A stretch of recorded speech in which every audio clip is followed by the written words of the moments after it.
Yeah.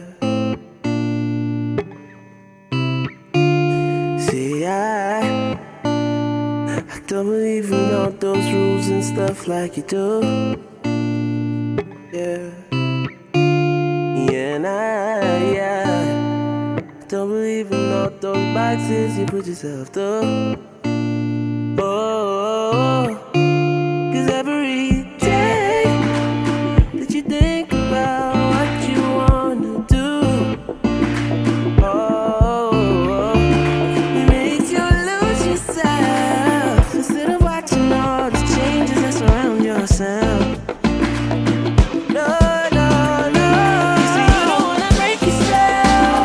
You don't wanna you don't wanna play some songs so you break yourself. You don't wanna break yourself. What is happening here? Today is the 18th day of the month of November, 2017. Let the world know that we've come to take our possession. We've come to take what belongs to us. Moving straight now, please, I want all my moderators to please get ready at this very moment. The event is taking shape.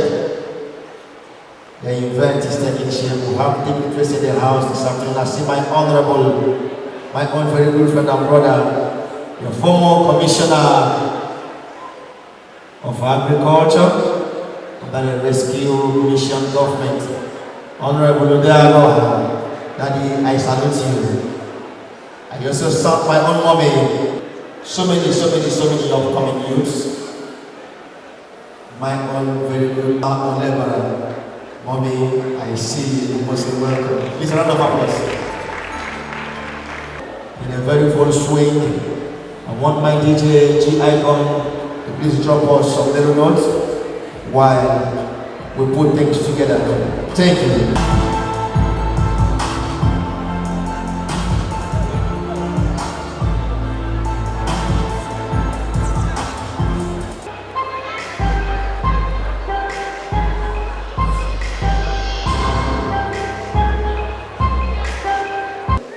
Welcome back to this audience. Gentlemen and ladies, join me as I make welcome from the Glitz Foundation. She is representing them, Miss Amaka. A round of applause, please. Oh yes, oh yes. Please, while she's coming, all my moderators or moderators, or should I say our moderators, get prepared. Thank you so much. Good morning, distinguished guests, participants, and mommies in the house. I'm so excited to be here, and I want to say you're welcome to the Southeast edition of the Nigerian Political Leaders Forum. This event has been running in different regions in Nigeria, but we are especially excited to be part of it here in the East, especially in the heartland of the Eastern region. I'm here in Owerri. I'm also excited when I came in. And on behalf of GLEAD and the representation of our vision, we say thank you for coming. We hope youths that are here today get to grab all that it takes, because we are one brand and the product we represent is Nigerian. Thank you for coming. Sit and welcome. Thank you so much. She said, youths that are here today are prepared to grab all that will be dishing out. And I know that Imo youths are the best in the whole federation. And if you believe in that, Imo youths, let me please, can I hear you put your hands together for yourself, you wonderful people? Who have taught me and said, the youths are the leaders of tomorrow. I left primary school and joined secondary. The same teacher got promotion and switched over to secondary school. She also told me the youths are the leaders of tomorrow.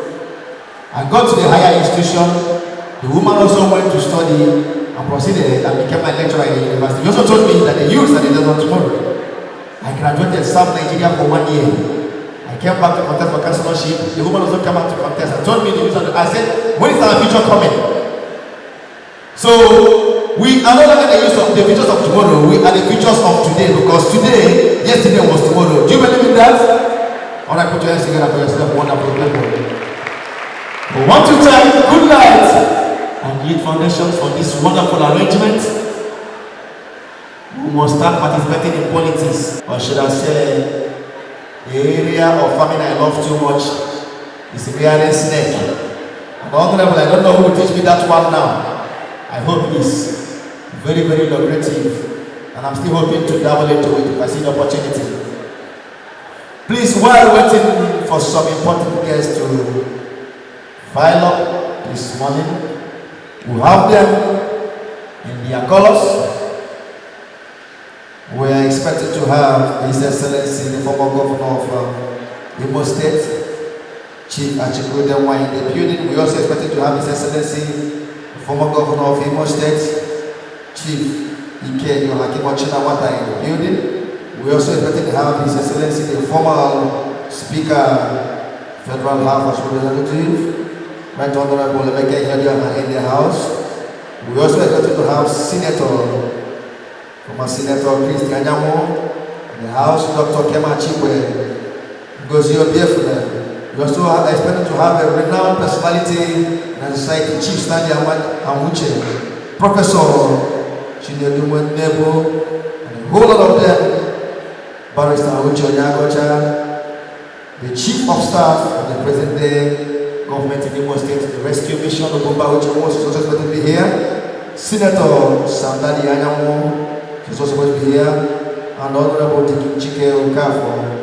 I know these wonderful personalities will be in the building this afternoon to teach the youth what to grab and what to take home with.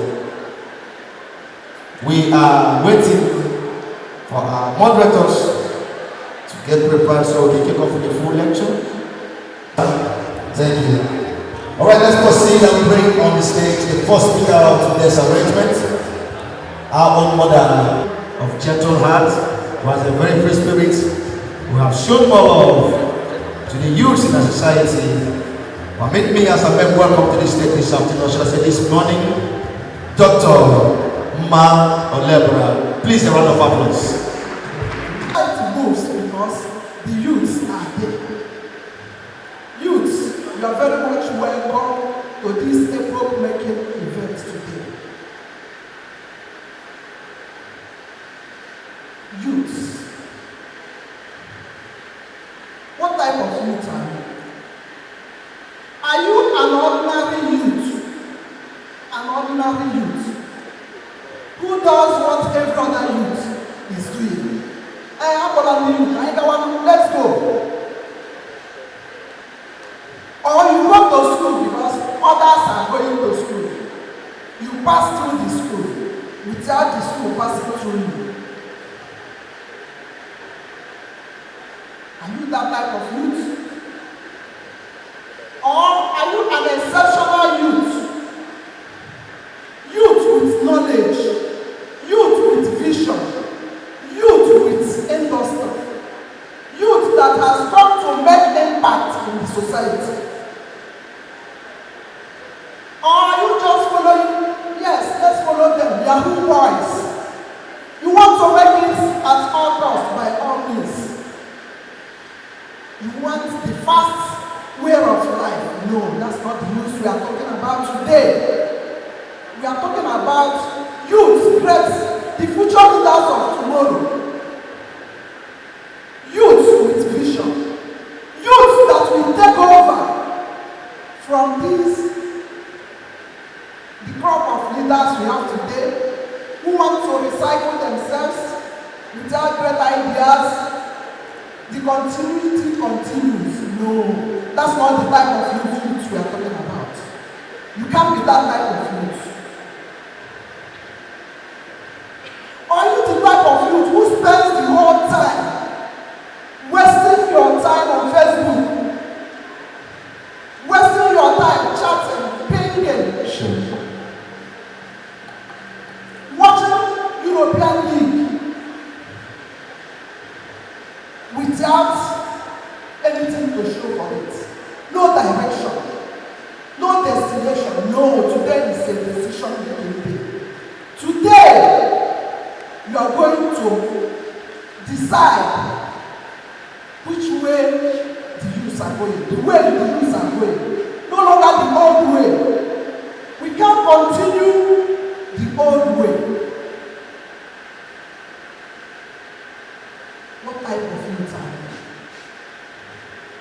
What type of youth?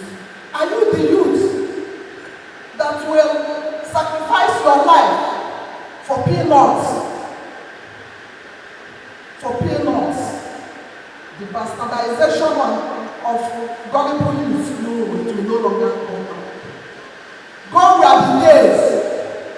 Today is a defining moment. Today we are going to decide the way. We are going to chart the pathway to your progress.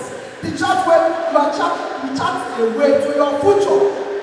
The future promises great things for you. It's for those who believe. God deposited a lot of potentials in you. You are not on earth by accident. You are not here by accident. You are here because God designed that you be on earth. God deposited a lot of potentials. You have to discover your purpose today. What type of youth? Are you a youth with passion? Are you a youth that will not listen to what these old politicians are telling you? To join in thugging, kidnapping, killing, to carry weapons for them. The moment they win elections, they don't play. No, God, we are those days. We are now in a new era. A new era. You can't continue that way. Obi cannot remain a boy at 30 and above. You can't continue answering a boy. You must apprentice loyally, creatively, to take over. We can't continue having youths like you. And we are having a man, an old man of 70, 80 years, trading about with his CVs, looking for employment, while our youths are unemployed. No. It can't continue that way. We can't continue this way. There must be change for better, change for good. We are going to change the situation. Today is a day of reckoning. At the age of 30, at the age of 30, Gowon was the head of state. At the age of 29, Emmanuel was moved the motion for the sovereign nation of Nigeria. At 29, my father Sule was a minister of mines and power. Look at what is happening in France today. Emmanuel Macron is now the president of France. The French president is a youth. By December, he will be 40 years. And we are here. Let's go. It can't happen. We can't continue this way when things are going wrong. And when I listen or when I read what some of you post on the social media, it breaks my heart. It breaks my heart. Who are you for? Who is your mentor? Who is directing you? We need people who will direct you for the right cause, and not people who will lead you astray. Go to the streets, our youths are, some of them have messed up their lives. We are drinking, smoking, destroying their bread. They can no longer take their right. Must we continue this way? No. And our mothers are Dinna Mama.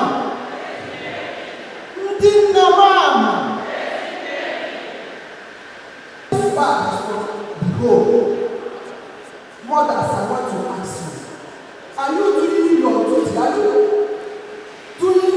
performing your, or are you destroying these children by overpampering? Leave him also to know. You destroy your child. If a have had headache when this child is small by the beginning. That mother will have a lot of heartache, God forbid. Say God forbid. No. It can't happen this way. Our children are supposed to give us joy, happiness. But what are we getting today? Go to the streets, you see some of the youth. Do you watch what your children do? Do you analyze, check the phones they are using, what they are browsing on their phones, on their handsets?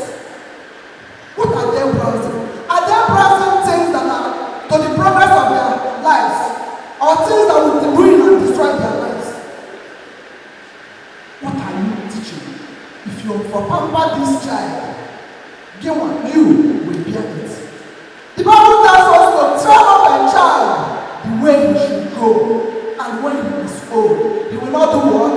Depart from it. Are you training your child the way he should go? Do you know where your daughter is now? Can you fight for her? Or your son? Some of them have gone into reckless life, hopeless life, useless life, destroying their God-given talents. God deposited a lot of potentials in every of these your children. It's not left for you to discover what God has deposited in you and make wise use of it. You can't decide on one thing. No. You have to decide. Be creative. Think out of the box. Know where your passion is. Cyprian was a pharmacist, but he was mainly known as a novelist. What are you known for today? Who is motivating you? Who is directing you? Who are you emulating? I'm asking you the youth, who are you emulating? Are you emulating the right thing? Are you emulating the wrong thing? Are you following the right path?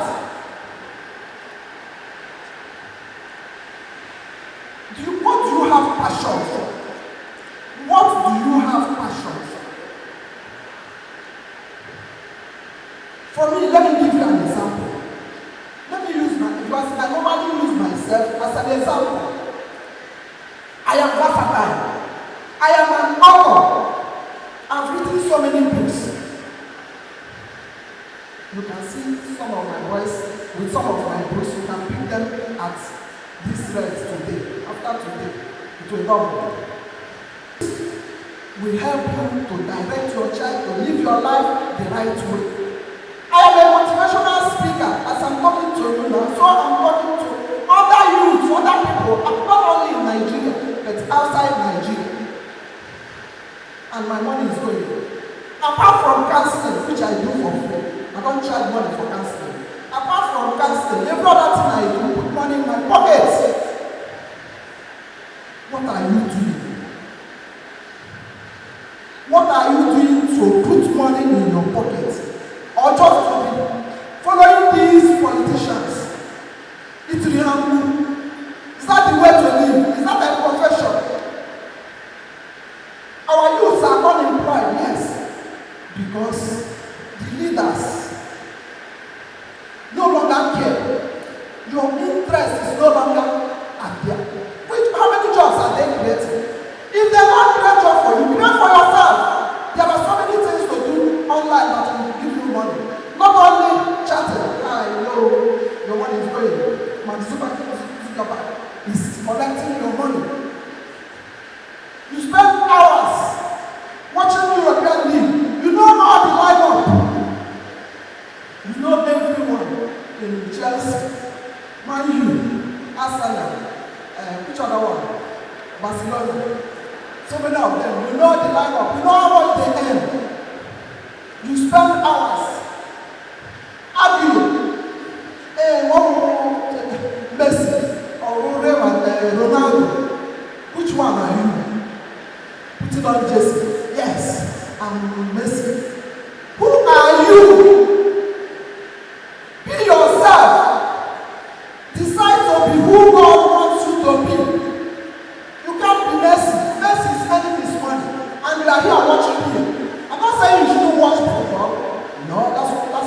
saying, you should watch, but do it with moderation. I shouldn't say you should not go online. Go, but don't spend your whole time. Some of you don't even sleep. Then wait all night, browsing, pinging, chatting. What are you chatting? Nothing useful. Nothing useful. Every month you subscribe. 1,500, 3,000. It keeps going. Check at the end of the month. If you are chatting with 3,000 in a year, 12 times 3, 36,000, isn't it? Multiply it in a year. It will give you 216,000. Help me now.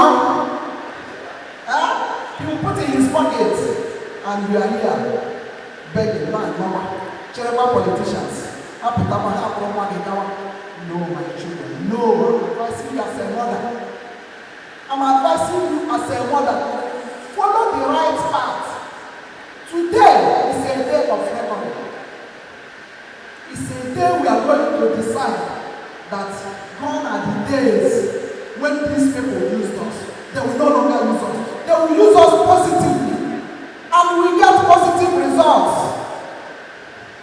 Are you getting my point? Are you with me? I hope you are not sleeping this ceremony. Yes, it's not death, but life that fails to fulfill this purpose. That's the greatest tragedy. That's what Grace Moore tells us. It's not late. It's not late. Youths have the ability, the strength, the vibrancy of no future, and the children will be one of time. Are you not asking questions? The country is the best. We have unemployment, we have corruption, the economy is dwindling. And every day we keep borrowing. The money we are borrowing. But still spending in policies. They will not build. You wait for another 4 years. Get put up. Abide them. We say no to that. You have to decide today. Decide today. Enough is enough. Say enough is enough. Enough is enough. Yes. We know your dream. When you come out, we win. When the life of person is not people that will come and deceive us. No. We don't want political companions. Political leaders. Records of modern societies. No. We don't want them again. We are taking over today. I still have to come to you. Don't overpamper your child. Don't do what? Overpamper your child, because by the time you know it, that child has become a autist, a drug addict. You can, if you believe it's our time to take over, would please give her another round of applause. Another brief remark. I want to bring to the stage my own very good friend and brother from a distant mother. He is the African Regional Director of Youth Foundation. Recently named one of the 100 most influential people from Africa at the UN in September, some past months ago. Please put your hands together for my own brother, Dayo Israel.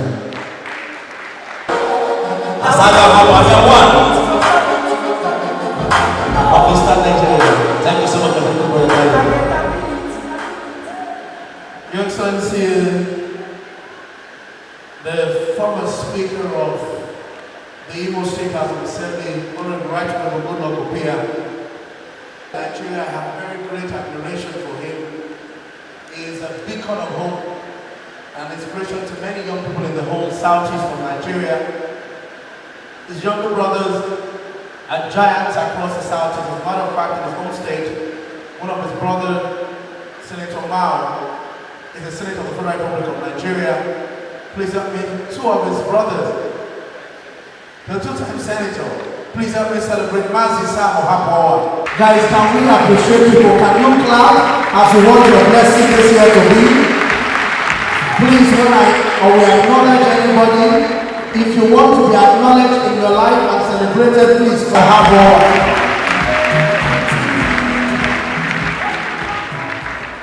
So beautifully, I also see, and all the special guests and the VIPs who are here. I am excited to be back in Imo State. The last time I was here was I am considered someone from the Southwest, but I don't believe that there is any partition between Southwest or Southeast or South-South or even Ghanaian, because we have the Mother Africa's blood in all of us. If you're proud to be an African, please celebrate our country and our continent. Say a big thank you to our partners, to Chioma, Evans, and all our team here, Stanley and Uche, and all of the guys who are here to make this event a great success. Can you please help me give them a big round of applause and celebrate them? In every generation and in every nation, there is always a defining moment. In our country in the 1950s, there's what we call the London Conference, when leaders gathered together to discuss the future of our country and the independence of our great nation. Every year in the UN, there's an event, every decade in the UN, there's an event called the Rio Conference, the Rio Plus 20, the Rio Plus 10. As a matter of fact, the women have a major event, which is the UNWCWS event, the Women's Summit at the UN. Beijing Conference, Beijing Plus 10, Beijing Plus 20. Because in an event, in a man's life, there is always a turning point. And so for us at Lead Foundation, we believe that there needs to be the convergence of leaders and of minds for people to decide the future of their country, the future of their region, the future of their city. And how do we salvage our continent from decadence? Nelson Mandela says he calls upon the generation to be great. He says we can be that great generation. He says the task will not be easy, but it will be crime against humanity if we fail to become that great generation, against which I advise all of us to rise. I was just in Uganda in August at the invitation of the Commonwealth Secretary General and the President of Uganda for the Commonwealth Youth Ministers meeting, where 54 ministers of youth gathered to discuss about the future of youth development across the region. Unfortunately, out of all the 54 ministers and the ones from Africa, only about 1 or 2 were under 40 as ministers of youth. A future for us, about us, without us is not a future for us. From Malawi to Uganda to Zimbabwe, we have octogenarians flooding the African political landscape.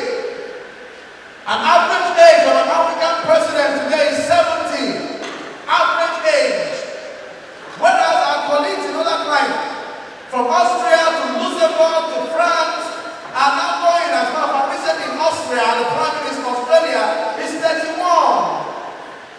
Yet in Nigeria, a 31 years old person is considered too young to even ride for the House of Assembly. Our youth are told that we do not have the experience to run, or that we are not ready to run. Please help me look at your neighbor and say we are ready to run.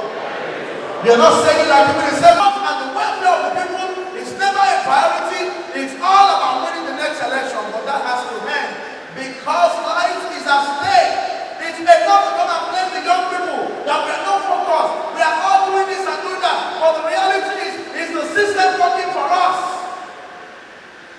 When our fathers finished in their secondary school, they will have jobs waiting for them from university with official cars and accommodation. I have a PhD person who is doing taxi driver. He's sleeping for weeks because he does not even have money to marry a woman.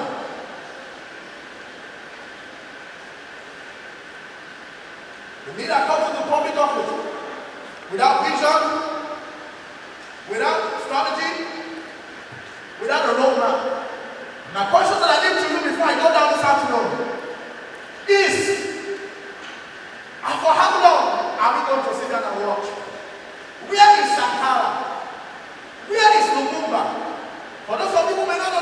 leaders that stood up. Years ago, Patrick Lumumba was in his 20s, about 29, when he became the head of state of Upper Volta, that became Burkina Faso, and he transformed the country during his reign.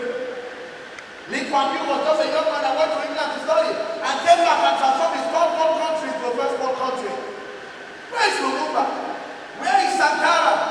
Where is Madiba Nelson Mandela, who stood for justice? Where is Nkrumah? Where is Nyerere? And where is Obafemi Awolowo and Nnamdi Azikiwe? Where are the leaders of today? Where are the ones that we need to rise up and make a name? You need to make a name for your generation. These guys were in their 20s when they began to make a name and they stood up for something. When are you going to stand up for something in your community? Let me tell you something. One of my mentors, the Southwest political leader, he says, power is not served a la carte. His name is Ashwani Bola Tinubu. He always says, power is not served a la carte, which means nobody is going to hand over power to you on the platform. No. Ask all the leading politicians who are here. They have to fight for it. They have a strategy. They have to build a movement. They have to mobilize. You need to mobilize. You need to have a strategy. You need to have a system. You need to stand up and envision something. Nobody is going to come together and become anything. Sometime last year, I got the leading of the Holy Spirit to stand up beyond telling young people to come into politics, to go myself and also launch into the deep and have an experience. And so I joined the race to run for chairman of Lagos State local government, one of the biggest and the strongest local governments in Lagos State. When I went to leave the house, I won't mention the position, a leading politician in my constituency, he looked at me and said to me, you are too young to be a local government chairman. Because for you to be a chairman in this place, this is one of the all 20 local governments in Lagos. Lagos mainland local government is one of the biggest. For you to be a chairman here, you have to be of a mature head and have a board belly, and my heart is still growing. You needed to have church money like that. And I said, sir, I might not have the kind of experience you have because you have been this, you have been that. I don't have experience in corruption. But I have a vision for my people. So I called my team together and we started our movement called a Fresh Start Initiative. We developed an action plan to take over the local government. Ladies and gentlemen, our first project was a vocational training program for 7,000 people in the local government. It cost us millions of money. We had every household, every family in our local government participated in my free vocational training program for 3 weeks, from 9 o'clock in the morning to 3 o'clock in the afternoon. 7,000 people in the community, wives, sons, youth. Let me shock you, it had never happened in the local government before. Because when you want to do what people have never done, you have to go where you want to go where people have never done, you have to do what they have never done.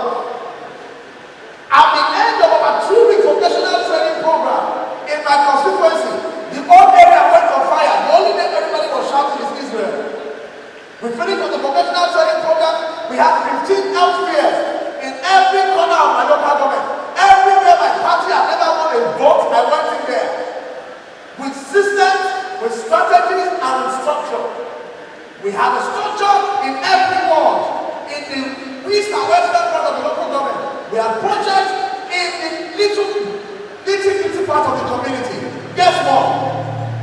When we began to implement our project in the local government, the leader in the community, the political Igiaga of my community, who said I was too young to become a chairman, called me to come and join his caucus because he saw that this thing was swinging towards us. That wasn't enough. When I started, they thought I was another young man who was just coming to run and stepped down because he wanted an appointment. Because the first meeting they called all of the political aspirants to sit down. They said, who wants to step down? All the other 3 young people that wanted to run stood up and said they wanted to step down because they wanted to calculate that if they step down, they get an appointment. Unfortunately, they stood down, but today they didn't get anything. But that's not the story. I refused to stand down. Even on the election day at the primaries, They said, go and bring the sheet of paper. Write the withdrawal letter. I said, sir, it's my fundamentally not right to run for office. These primaries, we will get there. If they will do a rule, let them do a rule. I would rather be beaten and be brave than compromise, because I'm not running for myself, I'm running for a generation. Because you cannot go into a politics with a double mind. You have to be strong, you have to be resilient, and you must know what you are looking for. And we said to them, for every $1 they are willing to spend, we'll spend 10 naira. We finished healthcare program. I went to inspect one of my breast cancer program in my community. I saw a woman who was pregnant sleeping in a passage. I left there and said, God, use me to bless this family. I went to America to visit with my friends who were mayors in the US to look at potential projects in my community. I came back. I told them to go and find me a 2-bedroom flat. Brand new, nobody had ever lived in it. I bought mattress, bought television, furnished everything. I went to the place, took the woman and her husband and the children, put them into the house, gave them the key of the brand new house. I told the valet of the area, come and hand over to them. She was from a community that my party had always lost in every election, called Okeolu. Why? Because most of the people there were from the east.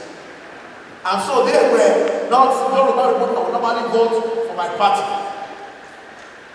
Things that other politicians in my party could not do, I have to go out there to do, to show them that what the adults can do, the youth can do better. Local government, till today, I was the only national who did a world expo tour. I went from one world, we have 10 world in my local government. I went from the first world to the 10th world and the LGA expo, the 9th world and the LGA expo. And let me tell you in politics, you don't go and meet one expo with empty hands. So you go and meet one expo and you say, I have a vision, I want to transform this place. And when you are going, you just enter your car and you go.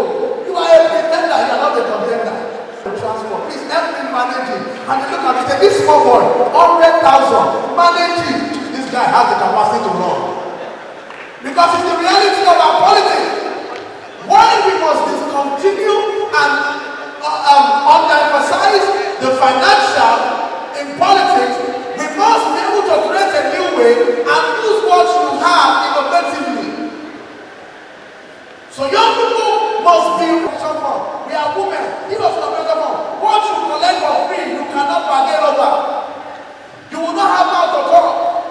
Did you know that after we said that, immediately 2 days after, my party chairman called the meeting of all the Africans to local government to bring the wine because he told them, if you don't accept anything, in this boiling recession, we are spending 550,000 naira.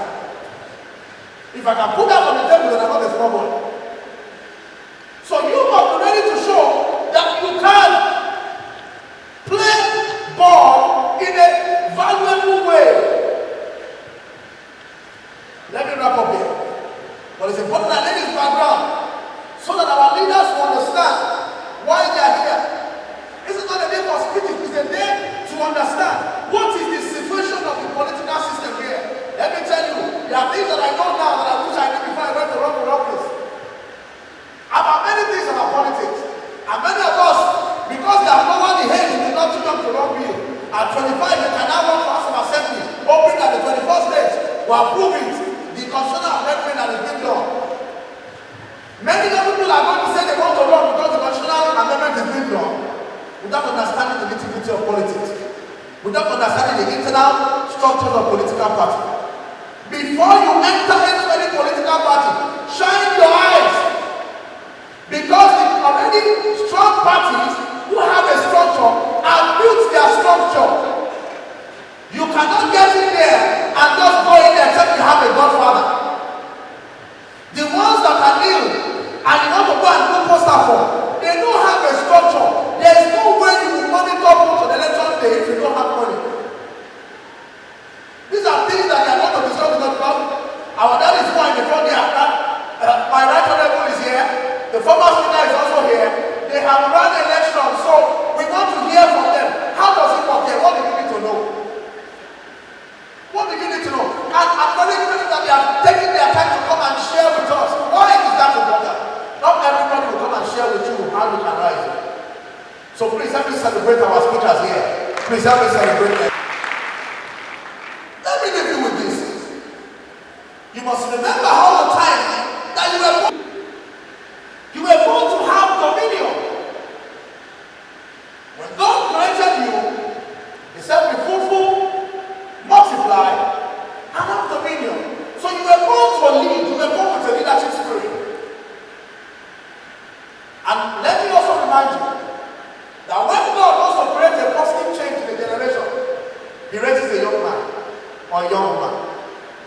When God was going to bring the Jewish people, Israel, out of a foreign land, he raised Esther, a young girl, to become a queen for such a time as this. God wanted to deliver his people. He raised David, he raised Gideon, he raised Samuel, even the 3 Hebrew boys in Babylon. Moses was a young man when God raised him to deliver the children of Israel. Why? Because the glory of the youth is in their strength, and the old one is in their gray hair.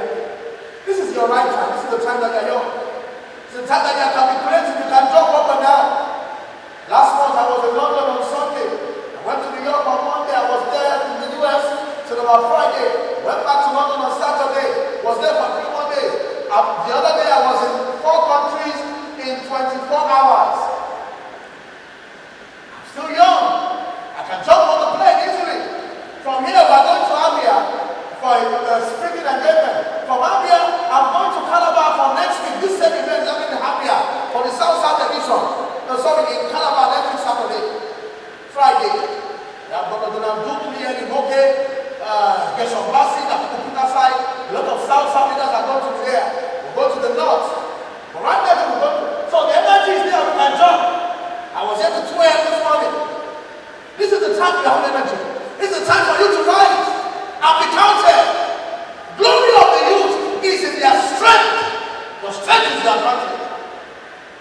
Jeremiah, this is the time. But let me also use the opportunity to clear treatment. Listen, we are young and inexperienced. I say, go and ask Solomon. David called the elders of Israel and said, leaders, I'm about to die, but my son Solomon will become king, even though he's young and inexperienced. Despite his youthful age and his lack of experience, he builds the biggest tabernacle for the Lord and did great and valiant for his people. Yes, he loves women. That one came from his father's gene. Because when David was on his sick bed, they went to bring David a young lady, fresh blood. The David's body did not move. They said that the king is dead. How can King David see a fresh blood, nice young lady, fair in complexion, and his body did not move? King is dead. But David Solomon was young and inexperienced, and God still used him. Political leadership is a mandate from God, because leadership and governance are from God. When the people said, give us a king, give us a king, God went to look for a small boy called Saul, very tiny young man, and made him a king where there had never been a king before. I see an anointing of royalty upon somebody here this afternoon. Your heaven is broken. Different young person, because there's something different about you. You have the treasure inside of you. I was talking to some people later today. I said, the scripture says, we have this earthen treasure, in earthen vessel. So mothers, all your sons, even if you live in one room. I lost my father when I was 11. I grew up with a woman part of the Wutameta. I was raised in Oyinbo. We used to do number 1 and number 2 toilet in a plastic behind our door and go and watch in the toilet in the morning. But even in that Wutameta, I find that there was something about me and something inside of me. At the age of 16 and 14, I was elected into the Nigerian Children's Parliament as the first deputy Senate president of the Children's Parliament. I came to Imo for the first time, and the vision of Teresa Udeva was the first lady of this state at that time for the Children's Parliament launch of the Nigerian Women for Children campaign. This was over 15 years ago. At 16, I was already addressing world leaders at the UN. You can go on your phone there, just go on the internet. Dial Israel, UN, dial Israel. Just people go to pictures. At 16, I have met over 70 presidents and heads of state. I've sat in the same room with world leaders, US and general. At the age of 16, my first 1-hour live interview on CNN was at the age of 16. The video is on YouTube. You can check on your phone where you are. Even though my father died when I was 11, and I was raised in a woman parlor in Kano Street in Oyinbo. There were beggars in our street, but I said that my background will not put my back on the ground. My background must never put my back on the ground.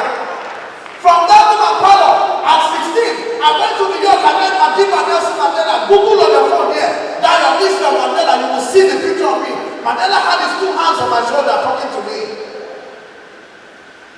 At 21, the Queen of England invited me for a private dinner with her at Buckingham Palace. First time meeting the Queen. At 21, he invited to study my Majesty the Queen to Buckingham Palace to have dinner with the Queen of England. Despite the fact that I was raised by a single mother in Oyibo. The picture is there. My girl, if you get a chance to do the program today, you can project some of the pictures. At 21, at 24, we're doing globally, valiantly. This year, the Oni of Ife went to London to meet the royal family. I was responsible for setting that up. Every year, promoting, bringing world leaders to Commonwealth and the UN to promote trade and investment. This was a young man that was raised by a single mother. You must know what you are made of. You must understand that you are wonderfully made, you are fearfully made, you are peculiar, you are the apples of God's eyes, and you are not just in this generation to waste away. Everybody in my area, the girls were either getting pregnant early, but the youths were getting out of school early. But I said I was going to find purpose, treasure in earthen vessel. I became a one-day commissioner for information in Lagos State under the one-day governor at the age of 17. I don't have two heads. If I can do it, you can do it.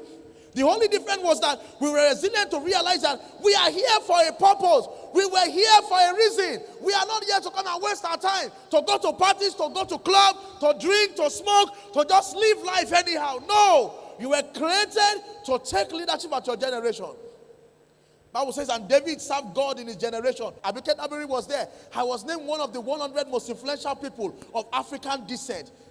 A small boy who lost his father at the age of 11, raised by a single mother in Ebutemeta, Lagos. So what's your excuse? There were times I used to hug Zobo in Ebutemeta. I used to hug Zobo. I used to sell sandal at St. Agnes, Our Lady of Apostle Secondary School in Ebutemeta, St. Agnes. I used to sell sandal outside their gates. But that was not going to stop greatness from being inside of us.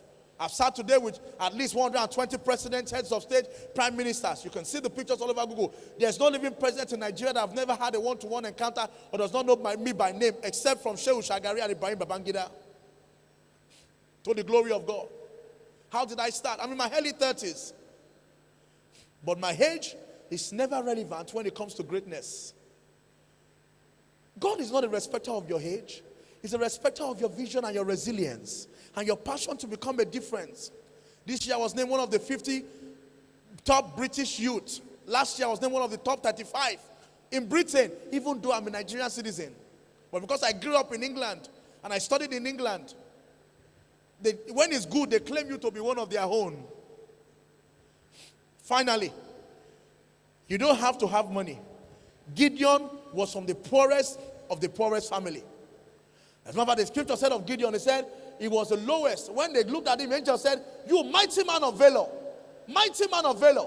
And he said, me, I'm of the lowest family, from the lowest tribe of Israel. How can I be a mighty man of valor? But God saw in him what he did not see in himself. You need courage. Joshua chapter 1 verse 8. Do you know that when Moses died, God appeared to Joshua and said, so Moses, my servant, is dead. You are going to take leadership. Only be thou strong and courageous. 3 times in Joshua chapter 1. 3 times God kept on telling Joshua, only be thou strong and courageous. Why? Because in particular in politics, they don't respect your life. I was in London early this year, ahead of the announcement of dates of the primaries. I was sleeping in my house upstairs, when suddenly I had sort of like an encounter, I don't know if it was, like when Paul said that if it was in the spirit, I don't know, somebody think about it. I went out of the room. I was coming back into the room in that encounter. There was somebody who had a calabash with cowries all over it in his hand. A calabash all over it, with cowries all over. So as I was going to enter the room, I didn't know it was behind the door. He put the calabash to my enemy's head in that revelation. And my enemy was moving on the bed like this as he was pushing my head and pushing me down in the sleep. In the physical, I was wriggling over the bed. I was shouting, Jesus, Jesus, Jesus. I was shouting just my back was almost hitting the ground. I just changed to my mother's dialect. Ni oruko Jesu. Because some medicine does not understand English. It was when I shouted my mother's dialect that everybody downstairs heard. They ran upstairs and I woke up in person. It was happening in the sleep, but it was not a dream. Because in the physical, I was feeling it. Guess what, ladies and gentlemen? If my enemy had not had God, I would have died in that sleep that had he slept and he did not wake up. They did not know that it was an attack from the political camp. It's going to come, but you must be strong and courageous. They will come, they will lock up your shop, they will affect your business, they will attack your business. Why? Because you are becoming a political threat. So if you don't have strength and courage, don't go into politics. You need vision.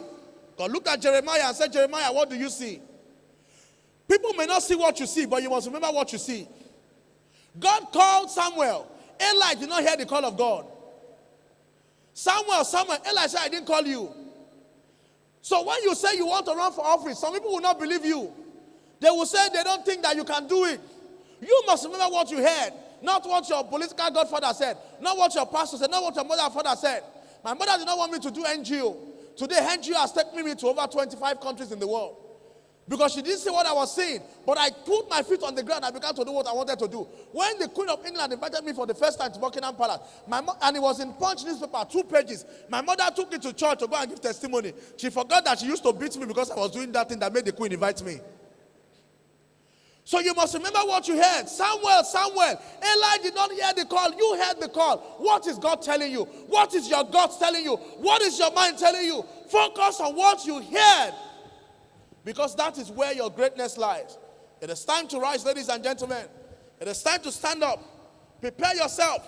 Find your talent. Find you. Start small. Because remember, before David killed Goliath, he had killed the lion and the bear. So when it was time for him to kill Goliath, he was able to say, I have killed the lion before, I have killed the bear before, I can kill Goliath. So start with your little victory. In your secondary school, in your university, in your class, become a class captain, become a student rep. When I got into London Metropolitan University, all the student union leaders were Asian, either from Bangladesh or Pakistan. I told them this was going to change. Guess what? When I left there, 6 out of 10 student union leaders were Nigerian. I became the first African to be elected student council chair in London Metropolitan University, an institution of 35,000 students, the largest university in London, where the position has always been led by either Asians or white, the first African ever so elected. If you can believe it, it is possible. But you can rise, because together we aspire, together we achieve, and together we make great things happen. Because we can, we must, and we will. So everything you are going to learn today, put it at the back of your mind. How do we get there? They are going to teach us strategy. But we're not here for those who want to play. We're here for those who are serious about taking political leadership. And if you can believe it, I look forward to coming to celebrate with you in May 29, 2019 as an elected representative in your state by the grace of God. Thank you and God bless you. Or should I say who will be the moderator and do justice to that? So I'm bringing back to the stage my own very good brother, Mr. Dayo Israel. Another round of applause. Thank you so much. Thank you. Thank you very much, Mr. MC. Ladies and gentlemen, at this juncture, we're going to go into the first plenary. The first plenary is trying to achieve 2 things. Number 1, what do young people need to know about the run of play, the political system in this region, and how do they get involved? When I was going to join politics in Lagos, as a young technocrat, they told me, Dayo, you first go to your ward meeting, buy a crate of mineral for everybody. You go next week, buy 2 crates of mineral. The week after, buy mineral and biscuits. After 6 weeks, you go and greet your ward chairman, give him a bottle of drink. Then after, you go to LGA meeting, you buy a crate of mineral for everybody. After about another 6 weeks, you go and introduce yourself to LGS code. Then you now tell them your ambition, taking the elders in your community with you. Every community has their own system. You need to understand what is the system in this place. Where do you start from? How do you get involved? So we want to talk about that. And the panel will also look at how do you build a political and campaign structure? What are the strategies to success? And how do you raise funds for your campaign? You don't have money, you have a vision to lead. You don't want to go and collect money from a godfather. You have to use crowdfund. And that's the topic of this panel. I want to start with one of our mentors and a very strong leader in the South, Mazi Sam Ohabohan, who flew from Lagos this morning just to be here. Please clap for him in the Imo way. Let him know he came to Imo. Give him a big round of applause. Can I also quickly bring the Right Honorable, former Speaker of the Imo State House of Assembly, Right Honorable Goodluck Opia, to also join him on the stage on this panel. We're expecting Honorable Chima Obieze from Enugu State House of Assembly, But can I also invite the representative of His Excellency? I want to put him on this panel to make sure that the conversation is, on both sides. Can I bring in Comrade Igboayaka Ho Igboayaka? Please give him a big round of applause. Have him here moderating this panel. Please give him a big round of applause. Celebrate people so you can be celebrated. Come on, can I have the young people in the house make some noise? Your noise can be louder than this. Distinguished ladies and gentlemen, Your Excellencies, we'd like to very warmly welcome you to this very interesting section of this wonderful gathering. Of course, the youths must take charge. And of course, we must have to learn from our fathers. It is said that experience is measured by the quantum of exposure to new and latest ideas. Of course, today we're going to be leveraging on the experiences of these very powerful, our dear fathers, very respected dignitaries that have traversed the length and breadth of this wonderful environment. Of course, during the introduction, you heard it that we have Mazi Sam Ohabunwa, our own daddy. Please, can we have a round of applause? Governor of the people, the former governor of Imo State, Governor Achike Udenwa, represented. And again, very interestingly, we have Igboayaka, the comrade, the youngest person in the panelists. Please, let's put our hands together for him. Distinguished ladies and gentlemen, it's been said that our society, especially our leaders, is highly philosophical in ideology. We want to have an engaging plenary where you and I would have the privilege of engaging these very wonderful personalities. They must have to share their experience, and we must have to learn and tap from this wealth of experience. The first plenary topic is Politics 101. Politics 101. And in Politics 101, we are looking at what young people need to know about the run of play in this region and getting involved. And campaign structure. Strategies for success to also consider fundraising for your campaign. Ladies and gentlemen, I've also been elevated. I think I now have my own seat. Please put your hands together for me. To be giving our panelists 2 minutes, 10 minutes each. 10 minutes, 10 very powerful minutes each to discuss on any of this topic. 1, Politics 101.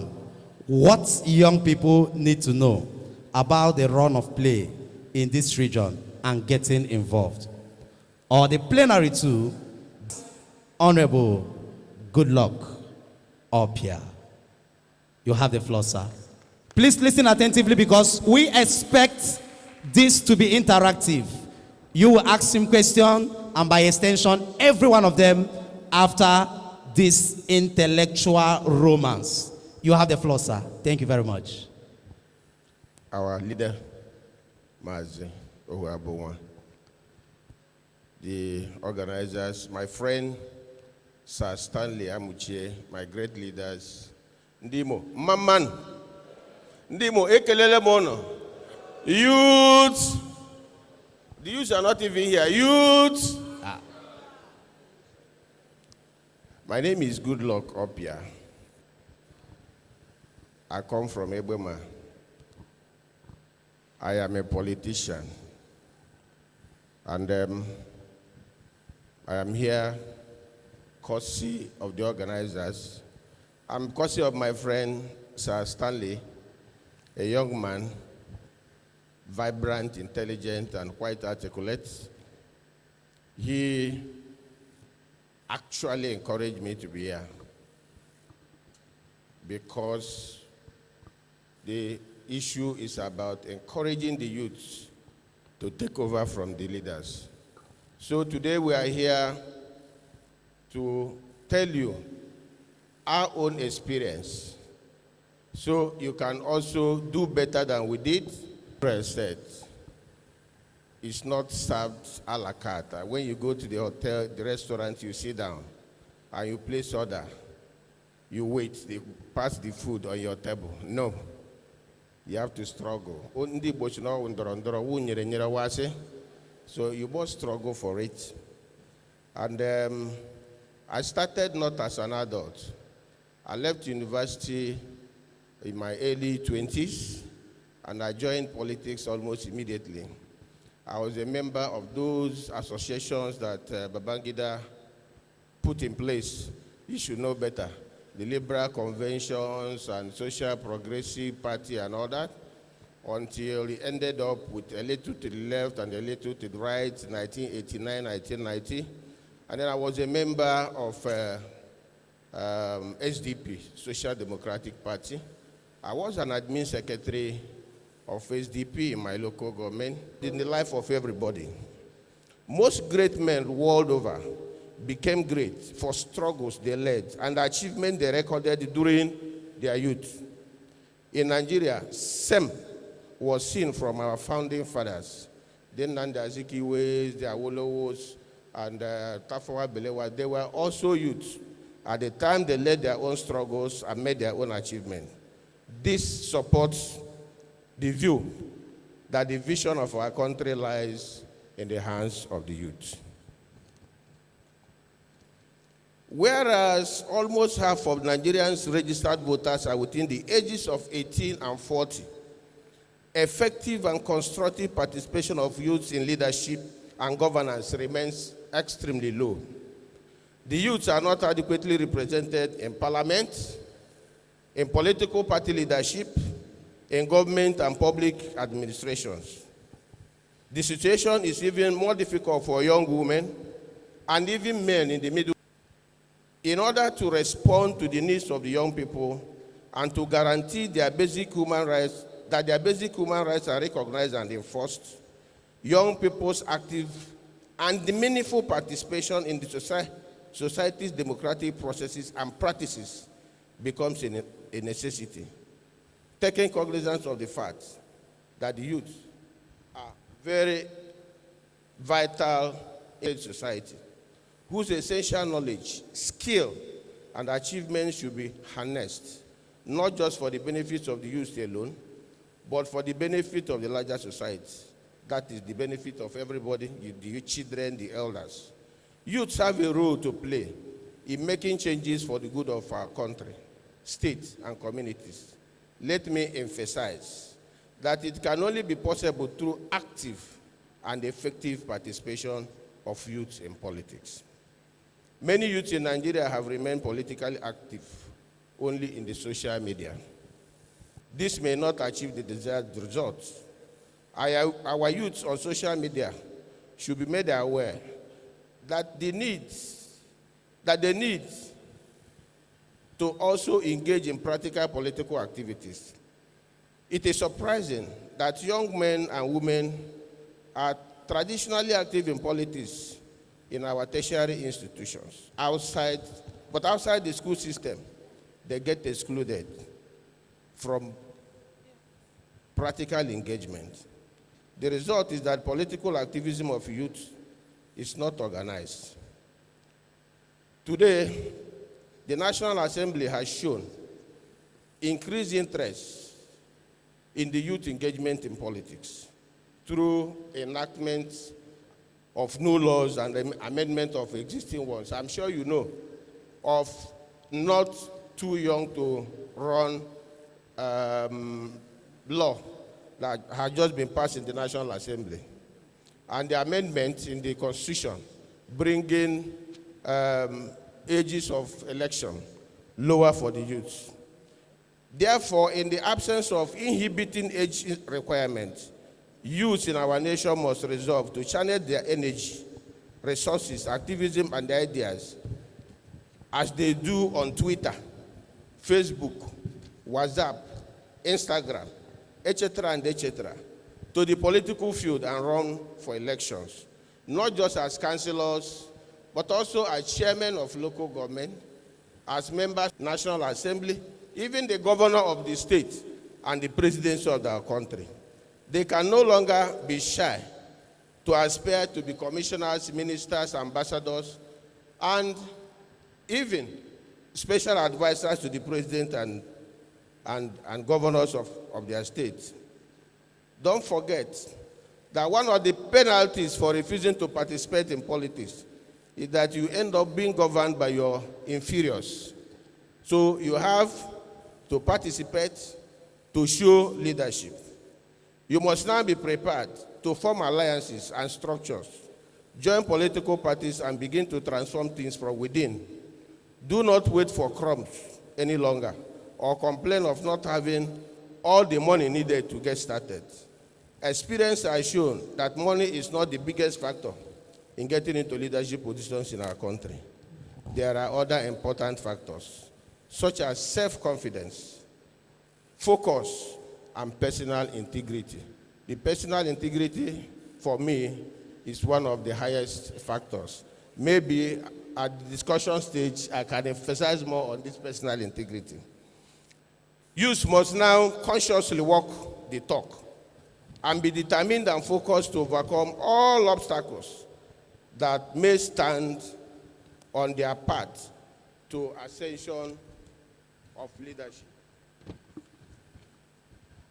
Young people are critical stakeholders in a nation building and can be agents of change as well as foundation for rebuilding lives, communities, and societies in general, contributing to create a more just and peaceful society. As a young person, you need to know yourself. When I was growing up, anytime I tried to give excuses as not to attend classes, for instance, my father would stress the importance of education and always concluded to me with the words, "Young boy, know thyself." Maybe he was referring to the portal of Apollo at Delphi, which had inscribed the inscription, "Know thyself." The two key words gingered me to toe the path of self-realization and conscious positive existence, which unlocked the potentials in me as a youth. The two words have traveled with me through time and gave me pause to this day. The lesson from my father is that to first get educated or learn skill. Getting good training is very important. If you don't enlighten yourself, other people will define your future for you. Secondly, knowing thyself is a vision. Having what you want to be in your heart, dream big. Do not dream vaguely, though. One can dream too vaguely and too ambitiously and place the roof of one's contemplated structure far above feasible height. But it is very seldom that the ones who dream magnificently fail to reach an impressive height in their desire to reach the roof. Vision, passion, politics, and power are inseparable elements Nigerian youth need to bring about their desired dream. Vision is the image of the substance to come in future, but which you already see. Passion is the deep-seated desire for something. Politics is the process you must pass through to acquire power. Power being what you need to make the change you want. My father was also teaching me morality in the house, making it a priority. Every evening before going to bed, he preached to us on the need to have good character. From him, good character can take you to the top and keep you there. He also warned us, his children, to guard our reputation and conduct for the sake of posterity.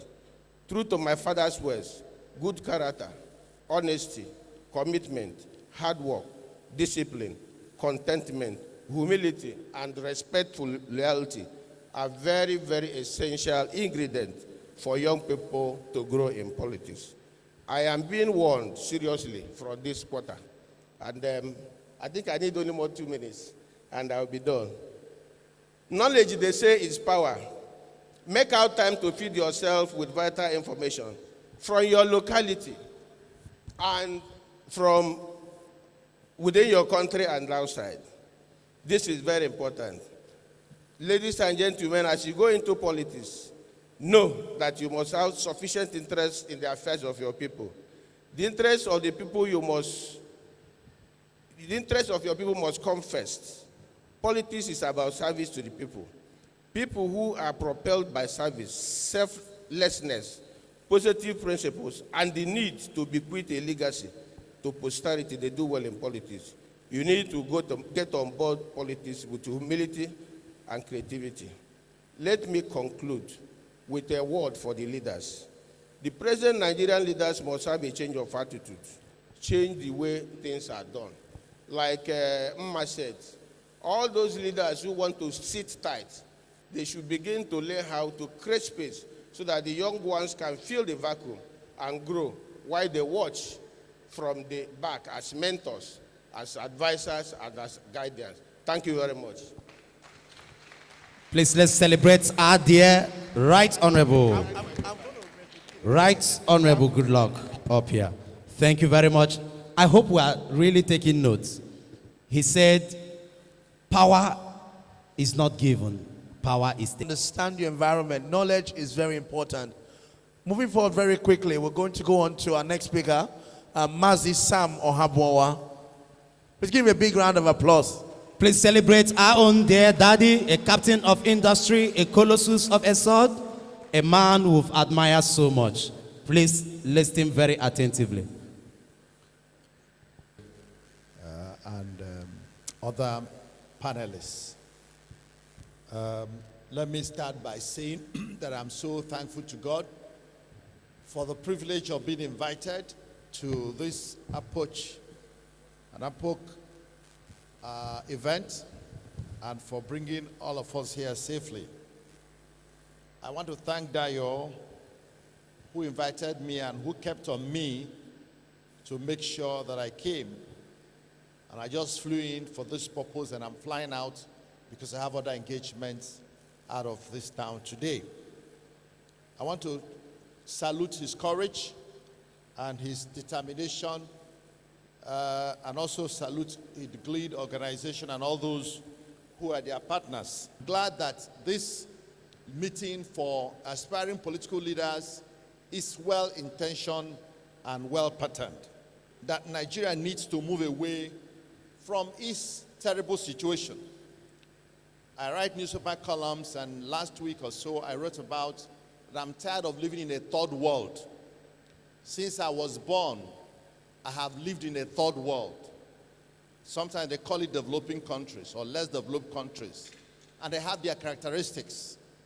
I want to go into either what they call emerging nations or newly industrialized nations, or the developed countries, which we call the first world. When I was talking about going to the first world, a friend of mine who read Matthew said, why don't you talk about going to the second world first before going to the first world? But I've lived almost 67 years in the third world. That is enough time to go to the first world. We know that Southeast, where we have come to, needs to move away from the pervasive poverty and squalor and the youth-dominated crimes that today manifests in so many of the negative characterization of the Southeast. When 419 was very a big business in Nigeria, the headquarters was somewhere between Abia and Imo states. Today, when you think about kidnapping, at some time, Osisi Kanku made headquarters of kidnapping somewhere in Aba. And in the total part of the eastern Nigeria, it's something that people speak about. And all forms of deviant crimes. And when you check, they are perpetrated by young people. There's this guy now that is being paraded around. What is his name? Evans. He's a young man. He comes from the Southeast. We need to change this narrative.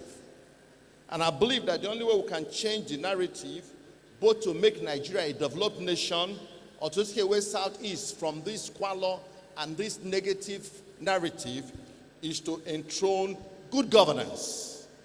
Good governance that will enthrone righteousness in governance.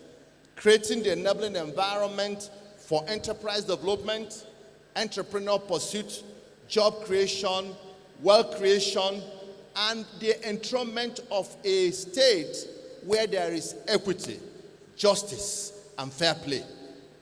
Where you have equity, justice, and fair play, people have faith in the entity, in the community, in the state, in the nation, and they are willing to take possession. But here we have segregated the society. We have discrimination. Some people therefore feel they are not part of the nation.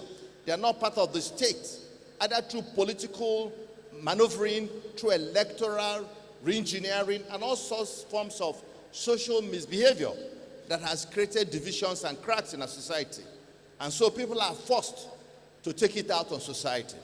What will solve this problem for me is simply good governance. Leadership in the National Assembly, in the state executive, in the federal executive, and so forth and so on.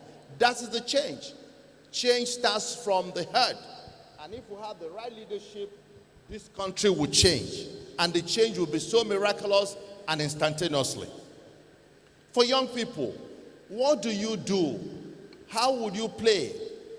How would you take a position in this effort to change the nation? I'm glad that when I came in, I had a lady who was speaking. And she said several beautiful things, which challenged me and challenged all of us. Because we're the same people who elect people who we know are thieves, robbers, 419s, kidnappers. We know them. They're in the community. But they bring money to us, or they are from our village, or because we belong to the same party, we support travesty of justice. And then when they come to power, we expect them to have become saints. People who were perverts and renegades. So I suggest to our young people, first and foremost, politics is not a game for everybody.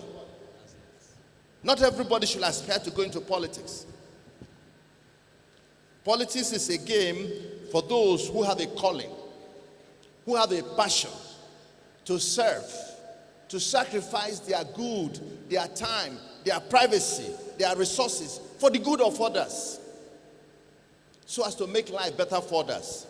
If you do not have that calling of compassion on the poor, when you see the poor, you have compassion. When you see people living in a poor place, like Dio said, he saw a woman who was lying on the floor. Otherwise, you miss your way. Because you're going to fail one election or one primary, and if you have no vision, you change party, you change direction, you start moving around in a circle, you start going begging for positions, which may not be in tandem with your vision. So have a vision, determine where you want to go. 2, you must learn how to plan. Nothing is ever achieved without appropriate planning, not wishing, not desiring. You sit down with pen and paper and plot your future and present that to other people who share similar views with you.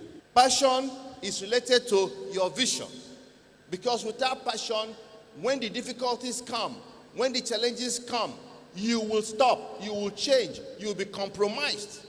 Passion keeps you on the right path, helps you to endure, helps you to have patience, helps you to have perseverance, knowing that the journey you're undertaking is achievable, but you have to work at it and work with God. Number 5, you must seek leverage. You must build synergy. You must expand your coasts. Nobody wins, gets to politics, and gets to any position just by himself. Even if you had all the money. You must need to build alliances, build leverages, participate in enlarging your coast so that you can climb on the back of other people to your destination. You must start from whatever level. Somebody who hasn't held political office, who hasn't even run big companies, who haven't done anything worth the while, emerges and says he wants to be governor of a state.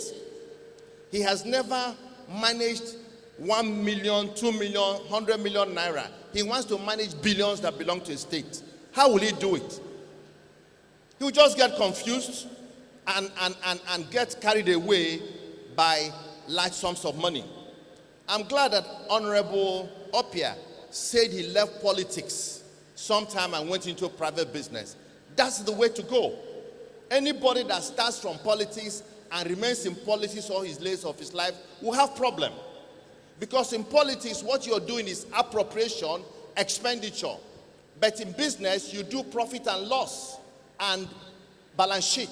So you understand time value of money. You'll understand that money is supposed to return a value on. Because as a private sector person, you'll have borrowed money, you use it to do business, you pay interest, you pay capital. If you fail to do both of them, you get into trouble with the banks.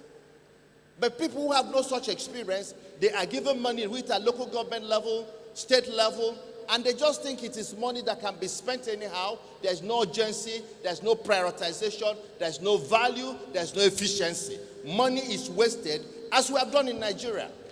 We have wasted large sums of money earned from oil, and we still remain a third world country. Poverty at 68, 70%. Illiteracy at 59%. Human Development Index at the lowest level. And yet, we have spent so much money. We therefore must learn to grow. Don't jump into politics. Grow through politics. Start at a level and take your time. The history you gave is wonderful. You started as an administrative secretary at your local government, and now you are where you are. It's not by mistake. It's a deliberate act. And every young man who desires and who has the passion. Finally, I am glad that Dayo, when he spoke, talked a lot about providence, about God. Look, I told you that politics to me is similar to ministry. It's a ministry. In fact, for me, it is even much more serious than even being a clergyman. Because a clergyman is supplicating between man and God. But the politician has offered to take pain, to make sacrifices, and if possible, even to give his life for those who are his constituents. It's a lot, it's a very humble, it's a very, very honorable profession. But unfortunately, people have turned it into something else. When you say a man is a politician, you now look at him a second time. I think the youth of Nigeria at this time will have to change this, and you need God to help you. Thank you so much. Thank you. Come on, let's celebrate our dear father, Mazi Sam Ohabunwa.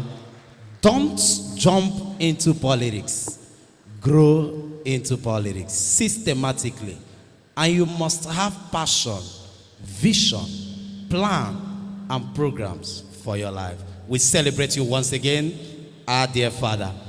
Ladies and gentlemen, I'd like to welcome on stage for another very super and very interesting 10 minutes discuss before we can give this microphone to the next person, and then the microphone shall be officially shifted to the audience for your question. Let me, before I welcome the representative of our dear father, the former governor of Imo State, Chief Achike Udenwa, let me recognize the presence of Honorable Poli Chineye, BOD Imo Network Group. You are welcome. Let me also celebrate and welcome the arrival of Mr. Linus Okorie, the President, Guidance of the Nations International.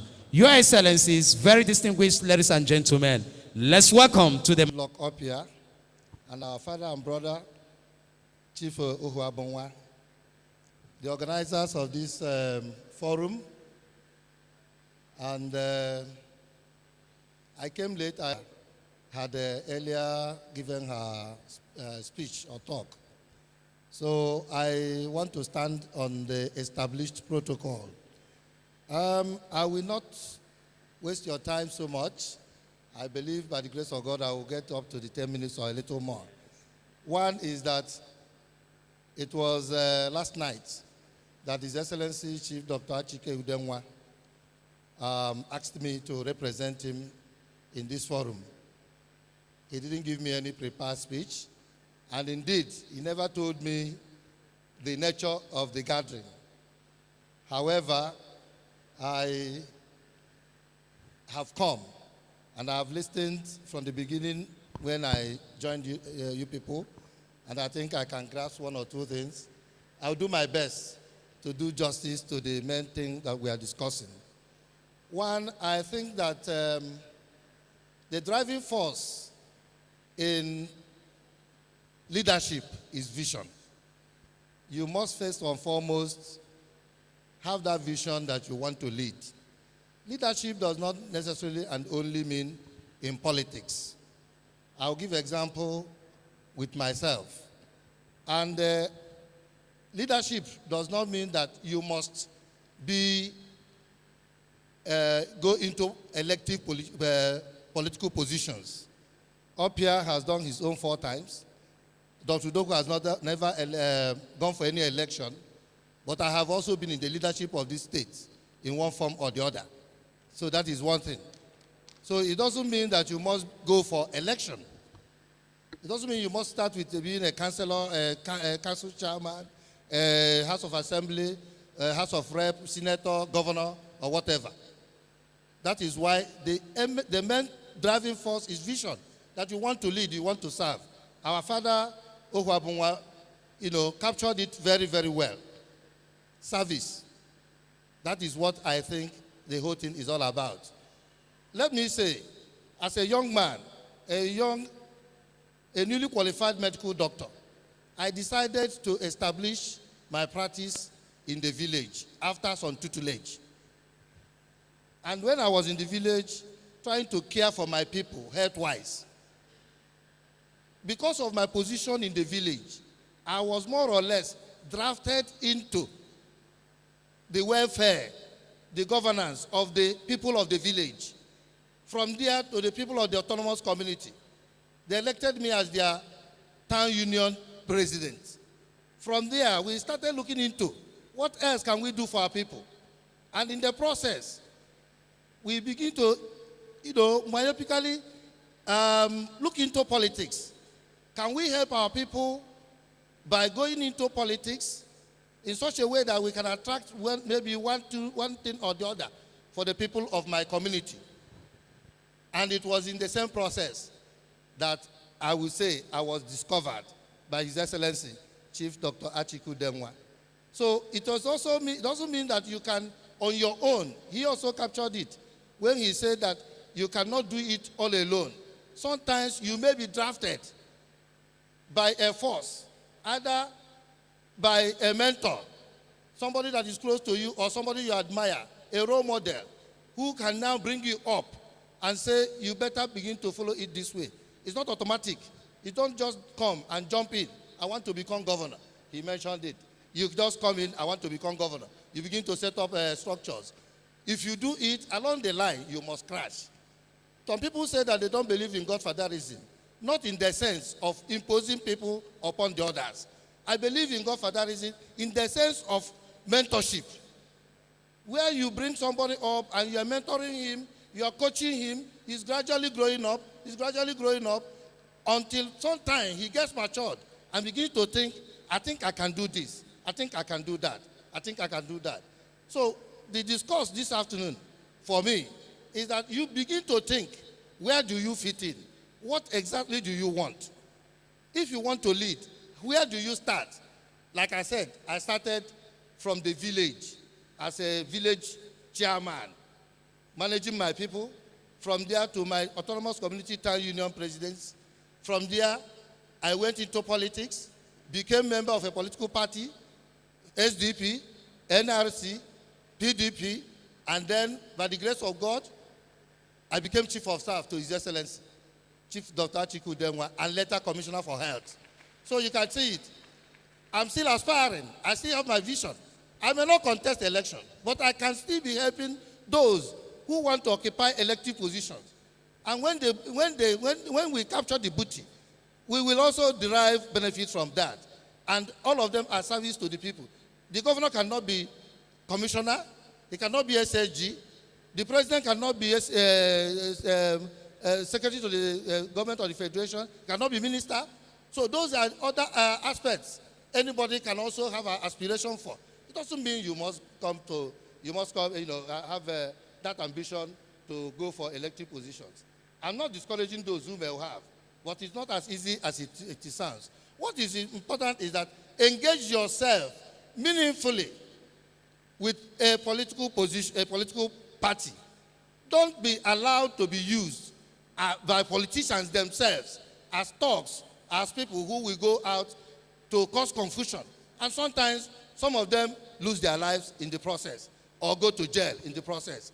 Then that ambition you would have achieved, you won't get it. Aspire for the great thing. Dream, like he said. You have to dream dreams. And you plan that dream you're dreaming. Monitor it. How is it going? And as far as you're concerned, also remember that God gives power. It is not a do or die affair. As you're going around, as you're thinking, as you're planning your future, as you're thinking on what to become in future politically, either a political office holder or a political elected office holder, you have to also beckon on your God to direct you. I remember when Dayo was speaking, he was making various quotations from the Bible. If you cross-check those quotations, you will see that God was the mentor. They gave them the inspiration on whatever they were doing. Thank you so much. Let's celebrate our dear former governor, His Excellency Dr. Achike Udenwa represented. God is the ultimate. God should be the mentor of every young person. But most importantly, he said, engage yourself. A man who took the bull by its horn. In his early 20s, I think he ran for a very powerful elected position in this state. And today, he is one of the youngest organizing secretary of a political party in Imo State. Distinguished ladies and gentlemen, let's celebrate Ibanyika. Oh, Ibanyika. The comrades. Please, let's have you take this floor. The youngest.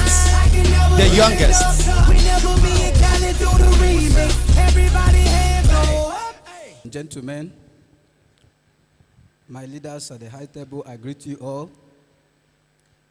I appreciate the organizers of this program. And I think today is a wonderful day in the history of the youth. I'm highly delighted.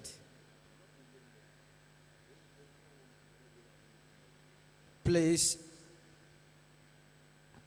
I want to tell us today that man is a tenant on earth. The only viable means we can pay our rent is through impacting on people and the human society.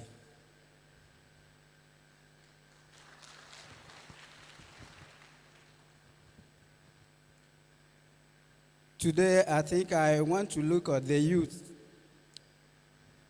how we got it wrong.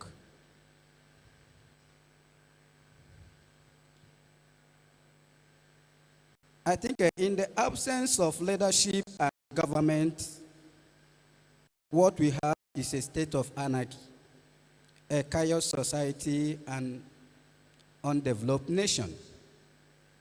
Reflecting on these statements, I want to draw a close political theory and principle of Thomas Hobbes.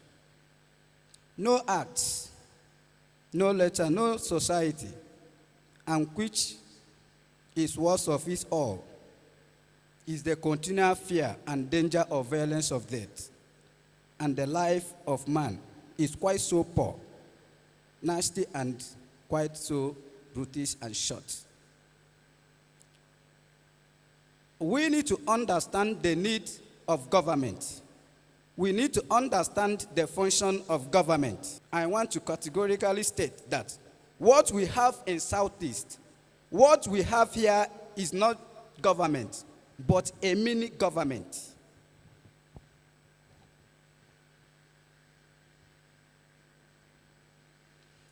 The means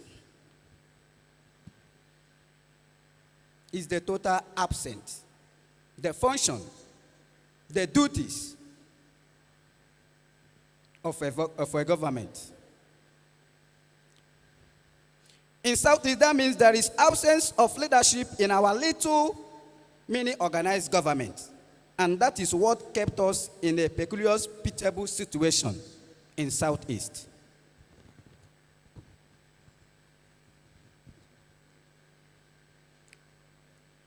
Something is very, very important, something is very, very fundamental. In Southeast, we have a peculiarity. And that peculiarity is on human resources.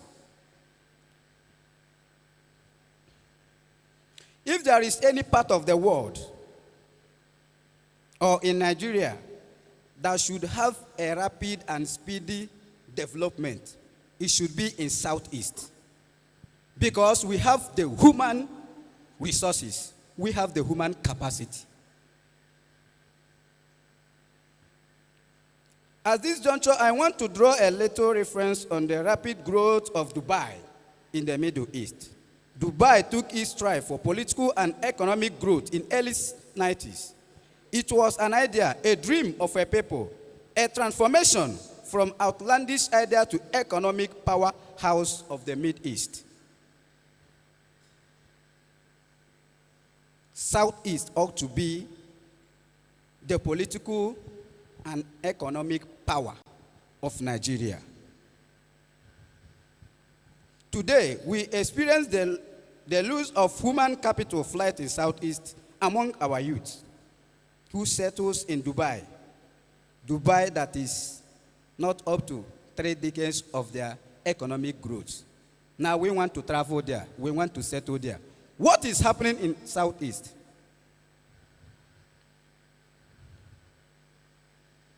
What we lack in Southeast is not the human development. It's not the human resources. We have all it takes to build an international cities. We have all it takes. We have the mineral resources. We have the human resources. But I believe and know that our enemy is the leaders. And this is how we got it wrong. I have discovered that God is very, very fair. Yes, God is very, very fair to southeastern Nigeria. If not for my faith, I will say that God is a partial God. Because God gave us everything. I want to tell us that in Nigeria, in the whole world, Southeast, we have the best weather. That is good for agricultural production. What is happening? And we need to say enough is enough to all these problems. Obviously, I will say that much was given to Southeast in terms of mineral, natural, and human resources. Enough was given to us. And I believe to whom much is given, much is expected.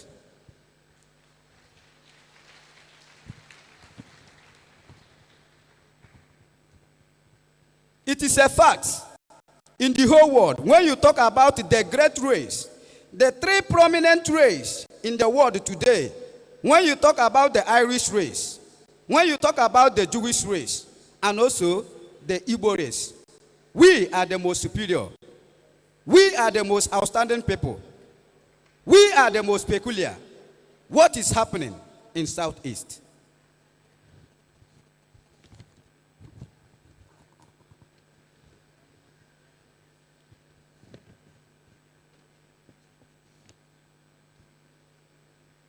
You see, it's quite unfortunate. It's sympathetic. And agony. I believe today we have every year or monthly. Every year we have over 500 energetic Igbo youths that want to make it in life. And they are traveling through the desert route to travel abroad. And they are dying every day. And now, it's a very big problem. It's a very big challenge. And that has resulted to a lot of human capital flights. Nobody wants to stay in Southeast. Even the teenagers, everybody wants to travel abroad. Because nothing is happening here.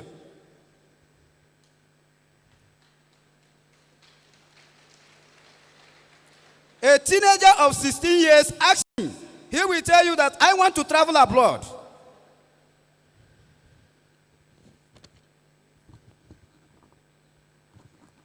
There is something I'm totally against of, and that is the system of voting the same people. The system of voting the same people. All I have seen in Southeast is recycling of the same old politicians. This singular act have deprived the southeastern Nigeria an immeasurable state of development and progress.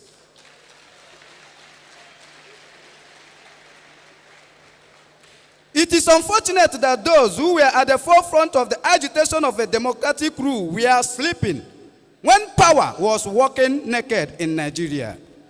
The death of Sani Abacha during that period was the time power was walking naked in Nigeria. The Democrats, the technocrats, all progressive and pro-democratic leaders lost the sight of struggle. It's like training a footballer who ends up playing handball. That is what happened to us in 1999.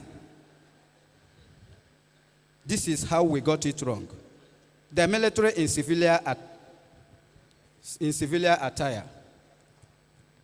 Unfortunately, in 1999, we elected the political opportunists and the political profiteers. Those who want to remain in power, the VIPs. This is how we got it wrong.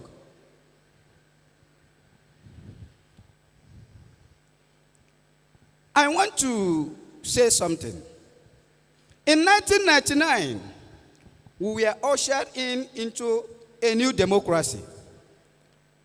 We used a particular team in 1999 in a match. I think a good coach that understands football technicality. We used the same people in 1999 and they scored us 10-0. In 2003, we used the same people and that was 15-0. In 2007, we used the same people and that was 20-0. In 2011, unfortunate, we used the same people and they scored us 25-0. It is a fact. Again, in 2015, we used the same people. They scored us 30-0. And they led us into political relegation. They led us into a political relegation. 2015 is the worst political outing of Nigeria.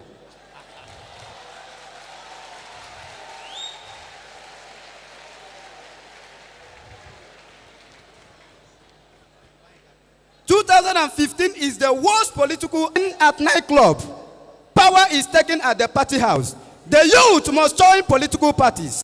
The youth must take over political structures. And the youth must say, enough is enough.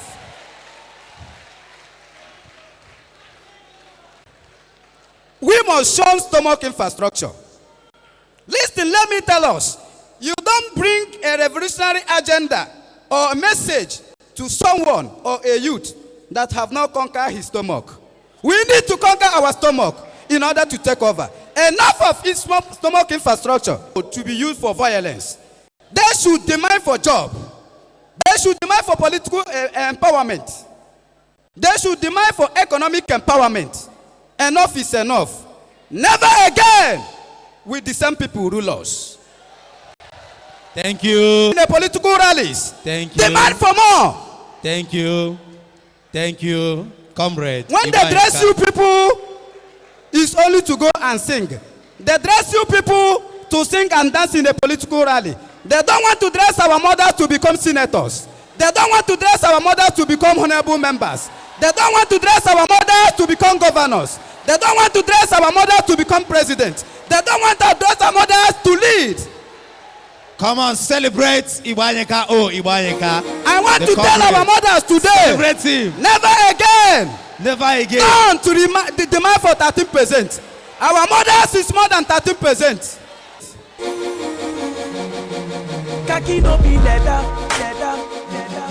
Original leather, leather, leather. Original. I want to tell you something. Enough is enough. We need to get it right. If somebody that wants to contest for councillorship is running for political foundation, it is wrong. Having a political foundation, having charity foundation is not a yardstick of leadership. Our people, we need to understand all these things. And that's why they are messing us up in Imo State. That's why they are messing up in Southeast. That's why they are messing up in Nigeria. When somebody is running political organization, you think the person that can rule well. No, the person cannot rule well. Leadership is a knowledge from above. Thank you. We're going to have a panel where we can discuss this in details. Leave him. No, let's break it down into practical. Can I have life in this mic? Should I go on? No, wait. Guys, listen to me. We are here to find way forward. We can all be excited about the problem. Minutes of question and answer. What do we do? How do I start? How do I, as a woman, become a legislator? That is what we want to do. Then we can go deep into what he's talking about. So please, come on, celebrate him. Celebrate Ibanyeka. Oh, Ibanyeka. Celebrate him. He brought in the concept of using the same people. Ladies and gentlemen, we must have to change the paradigm, and the time is now. And then introduce very quickly for our question, Mr. Dayo Israel. That which is bugging your mind, this is the time. This microphone belongs to you. The question must be thrown at them. And I trust their capacity to addressing every question. Thank you very much. Thank you so much, Comrade Iguayaka, and all the panelists. This is the reason why we're here. We are all aware of the problem, and we're hoping that today we're going to be able to identify solution on where do we start. So we're going to open the floor for question. Everybody has spoken. I like the part where we also ended, talking about the political climate in this region. Now let's hear from you, and I'm sure that our panelists are going to be sharp in responding to you on what needs to happen. I'm going to start with a question. Then there's a young man raising his hand up over there. To be able to find his way, sir, into political appointment to serve. He has a passion, he has a desire, but he doesn't know anybody. He's not in APC, he's not in PDP, he's just a young man who is passionate. How do I, as a young man, I know what I can do, but I don't have connection. How do I start? That's number one. Number two, that young man down Nigeria. You can agree with me that almost every year we do have ASU strike. But why these things are taking place like this and no one is putting it into consideration is this. Because none of our leaders are having their children study Nigeria. This is why we are having strike every day. So if we are going to have change, how are we going to have it without restructuring our education? Thank you. Local government. We've heard about godfatherism. We better take mentors instead of godfatherism. We heard about old wine in a new bottle. What's your question or comment? So my question goes now.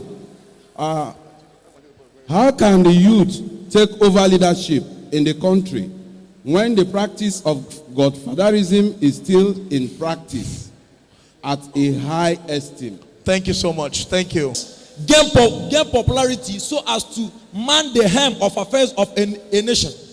My question also is this: what are the youths who are passionate about leadership doing to prepare themselves? I remember early this year, I told Dr. Linus Okorie that I'm passionate, and he gave me some tips. So what are the youth doing? Or are we just clamoring to take over? What are we doing to prepare ourselves? Thank you so much. I need a female this time around. Governor of Imo State was less than 50. Ike Dohaken was less than 50 when he became governor of Imo State. So you talked about using the same squads to lose matches. So who are these squads? Who are the members of this squad? Who has been, or who do you want to be changed now? Do you want us to go back to 20 years to become governor of Imo State, or you want still 40 years and above? Please, I want this question to be answered by you. Thank you very much. Good question. Say that the youth aren't fully represented in governance. But the question I want to ask now is, with the interest and quick response to thuggery, how well and available are the youths ready to be involved in leadership? And also, the question I have for Honorable Opia is this. The youths aren't properly represented in governance, hence their needs aren't known and attended to. What structures have been put in place or are being put in place by our lawmakers to enhance youth participation in politics? Thank you. My question goes Build the youth. I am President Dukwe Chipoza from Ituboma local government. My question goes this way.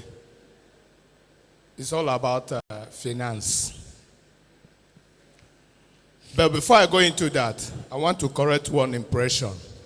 That impression is that in Imo State and Abia State, kidnapping, 419. Please, sir, it is not true. 419 started from Edo State, Bendel State. South is where the kidnapping started. Please, Imo State is not involved. Abia State is not involved. Then my question is this. Problem of the youth succeeding in politics or taking the leadership in politics is about finance. You know, the policy of all these political parties have gone so high. If you are coming out for House of Assembly now, the kind of bill they will give you, that is one. I'm asking how many parents in this place who are up and doing, who have qualified young able-bodied men, brilliant, intelligent, can fund their son or daughter go for this? How many here? Can they do it? Even those our leaders, our fathers who are here, can they do it? Because they, like myself, I want to give an instance. I'm from Okiwezon. I'm fighting for S official, but they say it will not go to me. They refuse. And again, the issue of zoning. Zoning is another problem. When it is what for you to go, they will say because of zoning, you will not go. So what do we do? I love your question. I had my leaders say that politics is all about participation. Please, my first question is this. And you all belong to different political parties. What are the strategies or what are the efforts that the leaders have made to see that the youth are giving space in these political parties to participate? That is the first question. Then my second question is about where currently few of you are in leadership positions. And the Southeast obviously is backward economically. What are their current efforts to ensure that between now and 2019, when the youth will take over, the Southeast bounce back economically, the Committee of Nations? Thank you very much. Position may have that compassion and vision to give good governance. But because of external influences, the person seems to deviate from giving the people good governance. And I feel and I believe one of those things or factors that make that person is that intrinsic value of greed. When the person gets in there, the person, because of desire for self-enrichment and whatever, the person will fail to those who are less greed in order to put them in an elective position to good governance to the people. Thank you. That's retired from politics. As has been said before, politics is power is not given. This will have example of young people apparently who rose from young age and they have become successful people. Dogara is the Speaker of the House. I think he's just 50 or thereabout, 40 something. And we have examples all over the place. The truth of the matter is that many people are expecting to get it on the platter of gold. You won't. You won't even get it by eating You get it by a systematic engagement. That's true. Belong to a political party and start at the lowest level. If the elders see that you have promise, if they see that you have good character, if they see that you are diligent, they will push you up. Because there are many things they are looking for younger people to do. That's the truth. But many of us young people may not be willing to pay the sacrifice. You saw what Dayo said here. If my boy Linus speaks to you what he has been through life, you see that Rome was never built in one day. We must have a vision, and systematically, one level at a time, we will get to the top. The issue of how can the youth take over when they still have godfatherism in high places. Well, the truth of the matter is that in politics, as in business, you need to do some level of apprenticeship. Apprenticeship or mentoring is important. No matter how good you are, remember, there are many other good people. There are even better people. I mean, how many youth do you have in Imo State? How many people do you have in Abia State?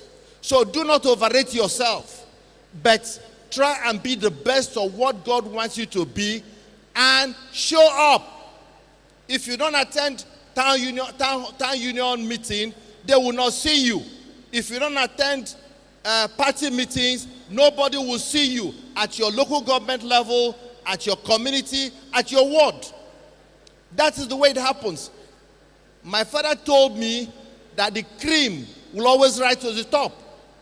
If you have a good guy, a good person, he will show up. That's the way it is.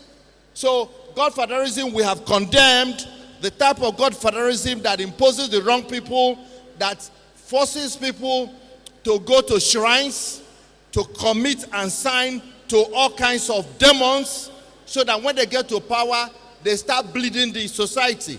We have condemned that, and I don't think that should be talked about. What we are thinking about, which is important, is that you must have mentors. You must have destiny helpers. God has put people to help each one of us. Any man who has risen here along the road met people who help to lift them up. That's what we're looking for, and that's what we encourage you to do. My Oga, do not deny reality. Salvation comes from accepting what you have, where you are. Whether kidnapping started in the south or started in the northeast, we made it a profession in the southeast. And that's the truth. And if we do not come against it and speak against it and say it started somewhere else, it didn't start with us, we are encouraging it to continue. Even if it's one man that is involved in kidnapping, every person should rise up and condemn it. That's the way we shall get out of it and show our repulsion and anger. Ndibo, we are not known for that. We are known for hard work. We are known for industry. We are known for diligence. We are known for honesty. But we will not allow the situation of the economy or the discrimination Nigeria has put on top of us to therefore go through the least line of resistance and change the narrative.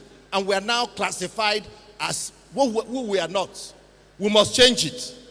And changing it starts with first accepting it, realizing it, and working towards it.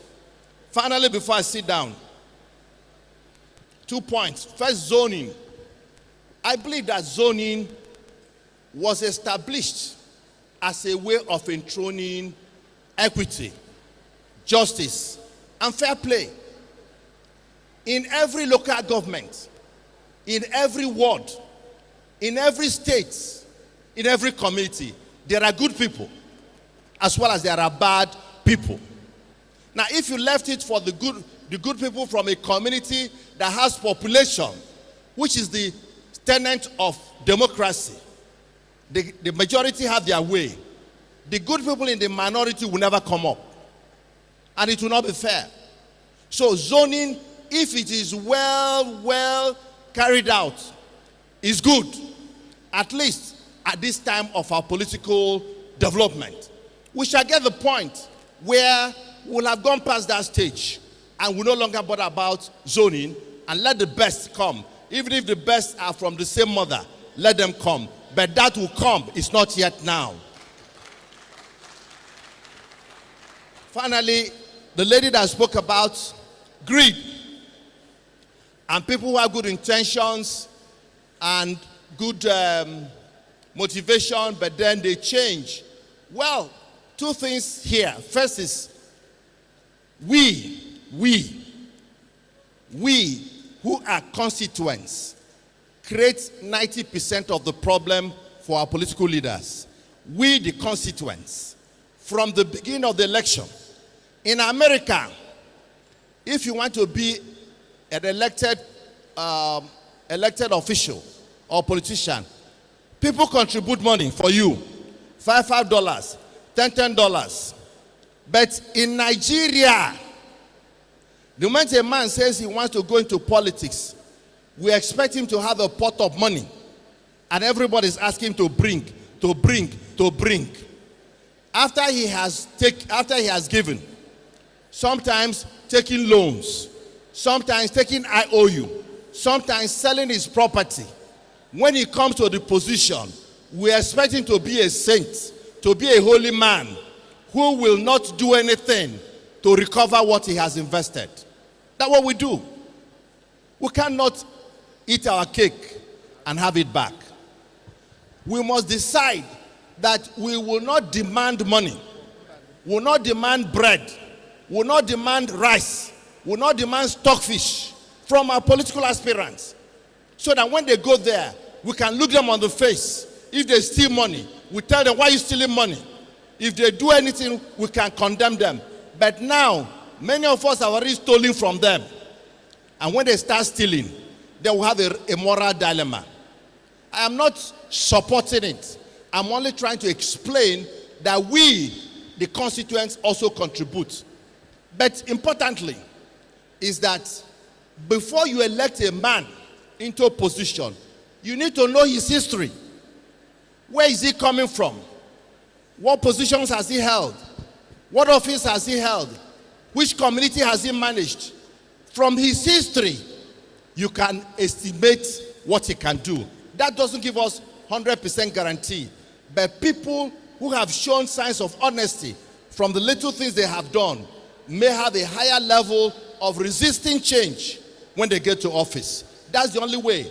And finally, we must learn to pray for our political office holders because they face temptations, they face so much that we're eaten up for God. None of them will go to heaven. Thank you. Okay, thank you. Let me say this quickly. I accepted to be part of this program because I felt I was coming to meet youths who are desirous of coming into politics and taking over leadership. And I said, I accepted because my friend, who I respect so much, even got to confirm to me that he wanted me to be part of this. I didn't come here to play politics. I didn't come here to play to the gallery. I didn't come here to begin to condemn political party or administrations, no. I came here to be sincere to our people. And so all I have said, most of which I wrote down, are my opinion of what youth should understand if they must take over leadership, if they must go into politics, and if they must succeed in politics. I want to thank my leader, Mazi Ohuabonwa is not a politician. He is a businessman, he's an industrialist. He has his younger brothers, some of them in business. One of them, my very good friend, was a member of House of Representatives for 8 years. And as I speak, he is a senator of the Federal Republic of Nigeria. And so he has the advantage of knowing how people get into power. He has the advantage of having produced a politician of that caliber. And he is talking from experience, which I think you need to benefit from. The representative of His Excellency, Dr. Achikudenwa, Dr. Vinudoku, was Chief of Staff to Achikudenwa for 8 years. I was Commissioner for Health under Governor Ike Ohakem for about 4 years. So he has 12 years of political leadership. Leadership in politics must not be at the governorship or at the presidential level. You must not be elected a member of House of Assembly or House of Representatives. Leadership means that you have been appointed also.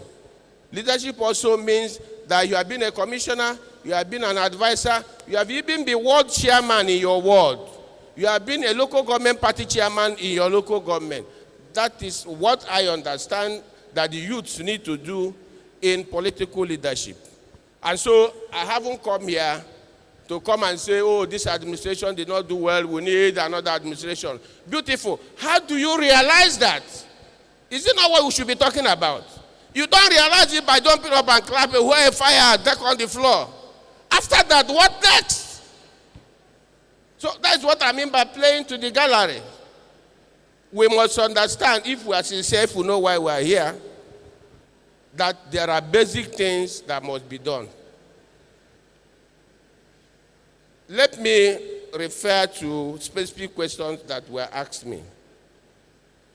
Somebody asks if somebody without a political affiliation or a godfather can play politics and emerge as political leader. My question, number one, part of it is no. Today there is no independent politician in Nigeria.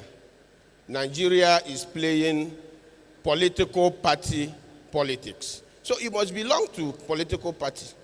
You must be affiliated to a political party. You must have a political party you call your own and begin to make changes from within. And I said that in the paper that I wrote that some of you have. So you must have a political party. The issue of godfatherism is neither here nor there. I say it's neither here nor there because, yes, what you call godfather may not be what I call godfather. What I call godfather is that in common parlance they say man is God to man. Am I right? You must need somebody who will say at this point, no, it is time for this one. I support him. That person is your godfather. But on the other hand, there are professional godfathers who sit down in their houses and dictate that today the next governor of this state is going to be John Thomas. And then they bring out all the money on earth and they call all the personalities and say, this is the man I want. I haven't passed through such godfathers. Are you hearing me? So it is possible for you to emerge without that type of godfather. But the type of godfather that I have, some of them are seated there, are the people who can rise. They will lose sleep, they will bring out their money, they will bring out their energy and other forms of resources and say it must be up here. And so, to that extent, they are my godfathers. I don't know whether I've answered that question. The next person was asking me about what lawmakers have done to create room for young people to participate in politics. The Constitution of Nigeria has an age limit for people to get to before they participate in politics. And that has been an inhibition. You want to be a president, you want to get to that age. That aspect of the Constitution is being amended. It has been amended, it has been voted and passed for at the National Assembly. And it has to go round the state houses of assembly to have at least 2/3 of the number of state houses of assembly in Nigeria to say, yes, what the National Assembly did is in order before it becomes a law. You know?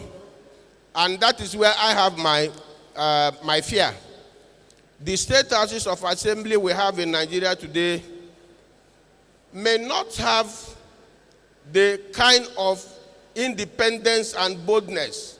They may not have that courage to always see things the way the National Assembly sees it.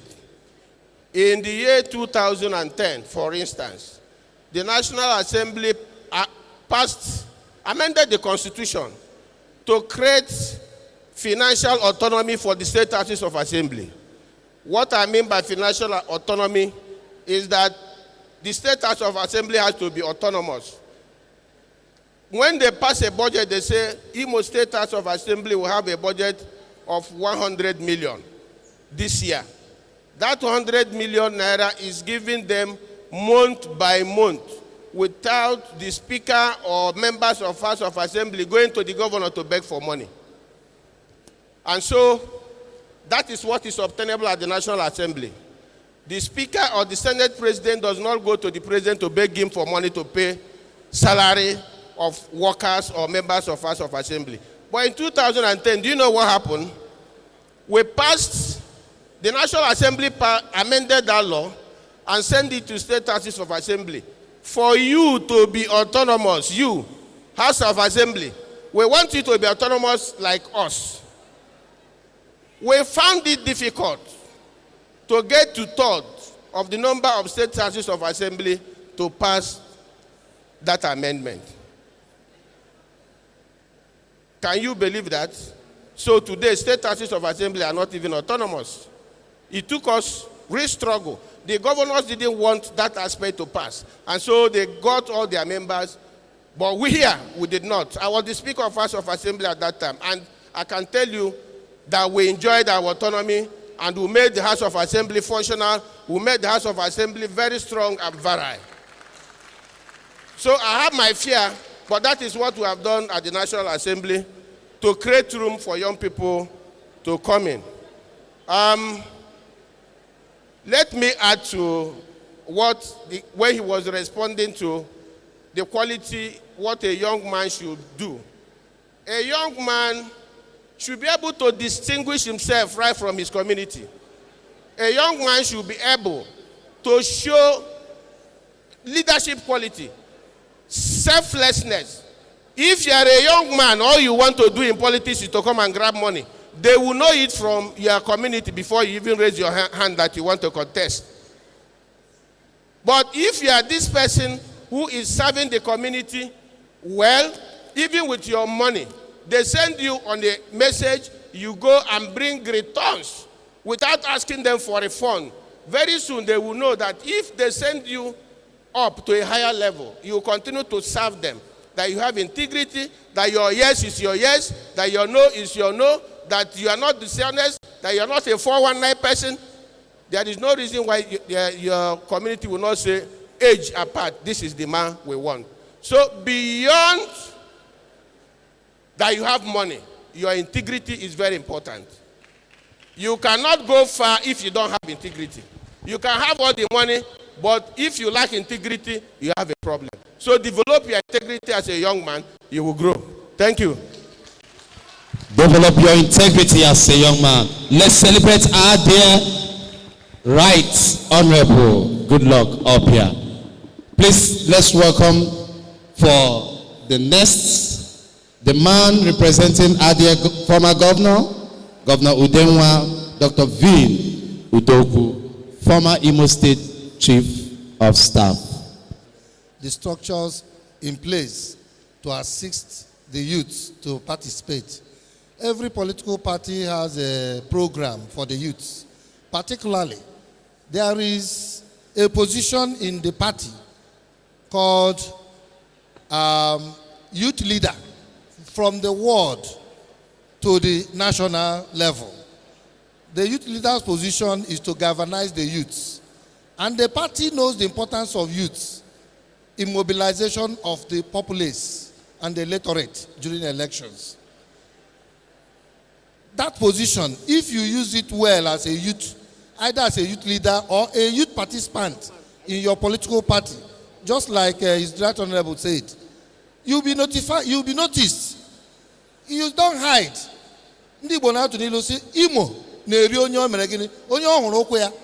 If we don't see you around, or when you come around, you cause confusion, or you are not honest, like you were saying, you are given money to execute one project or assignment or the other, and the money finds its way into your pocket. At the right time, at the point in time when you will need your services, particularly when elections are won, people will not recommend you. So if you participate, the structure in place is that, one, you make up your mind as a youth to join a political party. Two, you participate in the activities of the youth and the party in your ward, in your local government, and if possible at the state level. When elections are won, there is no way your activities will not be noticed. Yes, again, sometimes, that is what we are talking about, mentoring. You may have somebody who is interested in your growth. He may put word for you along the line. It's normal. He may put word for you along the line. He may succeed, he may not succeed. What we are saying against the godfatherism is just like what the right honorable also said.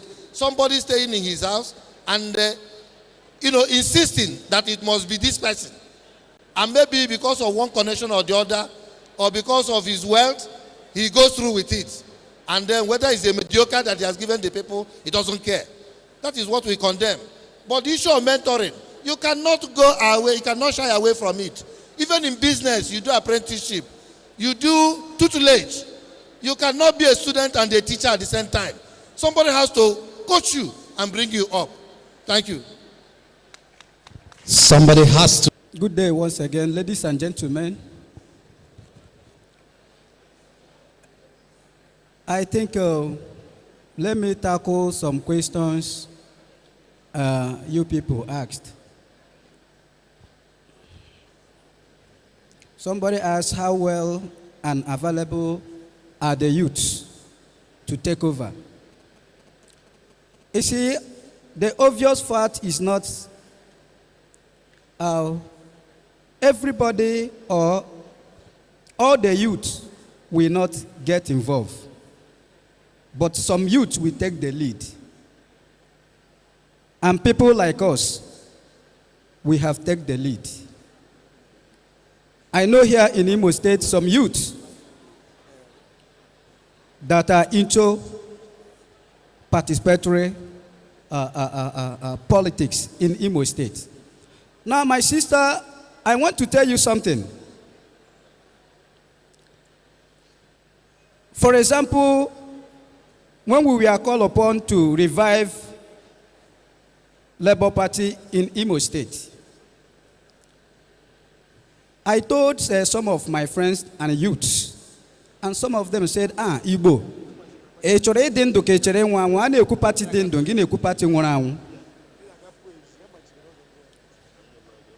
some people those are jom na anekwe ego aneke ego,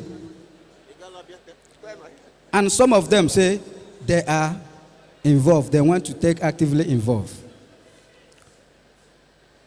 And we started gradually. That was 2016, December.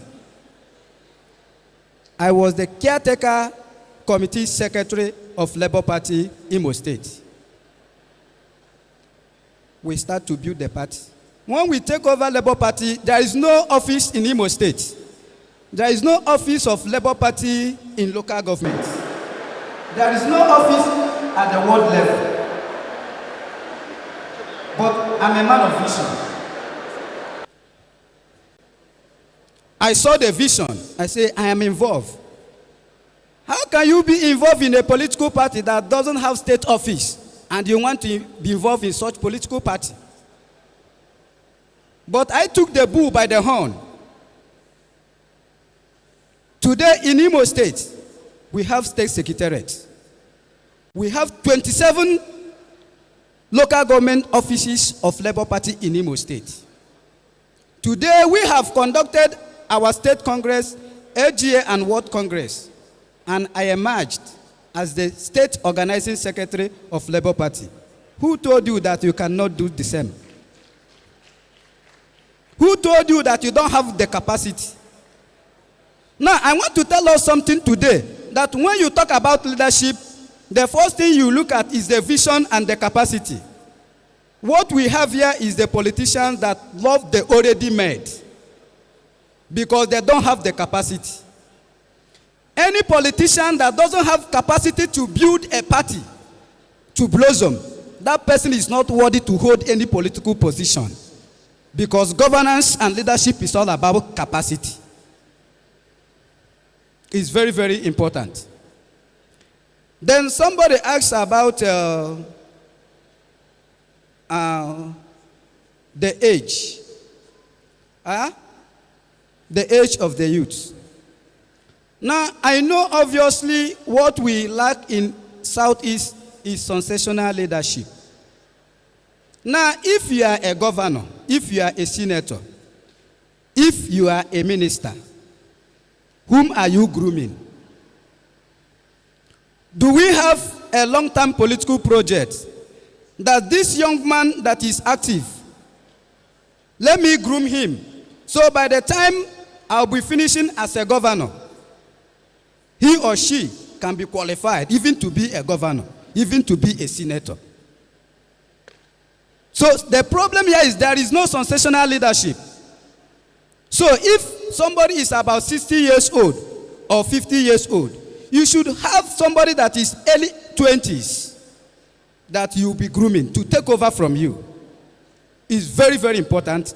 And if we cannot do it, that means it's very, very impossible to talk about the emerging leaders. Because the emerging leaders will do something different. We cannot continue to do the same thing when we want a different result. If we must assess a different result, we must stop doing the same thing. So, in order to get where we have not been before, we must be willing to do those things we have not been doing. We give you money. Now, the problem here of internal democracy in a political party is, in a party, you don't want to use your money to buy the party card. You want somebody to buy the party card for you. You want somebody to use his or her money to purchase the nomination form for you to contest during the Congress. That means if somebody is responsible for those things, during the primary election, the person will stay in his house and write the results. So, when you talk about internal democracy, the youth must have the courage. The youth must have the ability to buy their party card, to purchase Congress form, so that you can be a man of your own. So that if something is going wrong in that political party, you can say, no, that is not what we said. Or this thing is not contained in the Constitution. But when the party card was bought for someone, by someone, and the same party Congress, that means he did not take anything. That means you don't have a say. The person can remove you at any particular time. So there is a need to build capacity. It's very, very important. Somebody talked about that when you vote a leader and the person will change. I think the problem is that here in the Southeast, if you want to talk about leaders, you look at the physical appearance, and that is a very big problem. You don't look at person and conclude that, yes, he is a leader. I want to tell us that leadership is like a call. You must see the vision. You must write the vision. You must be the bearer of that vision. It's very, very important. So I believe when we do all these things, there will be internal democracy in the party. And when the youth are actively in the party, a youth can get the party ticket. A youth can also contest and win election. So we must actively get involved in order to take this power.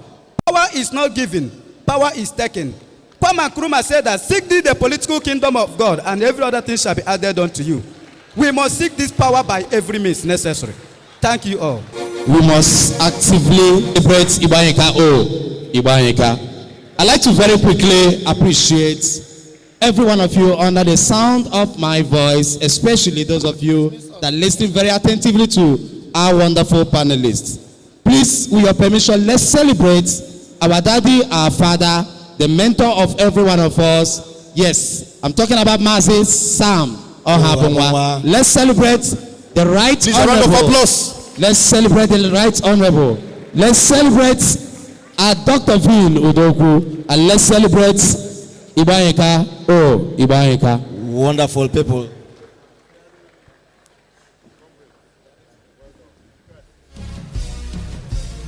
Please, let's celebrate them.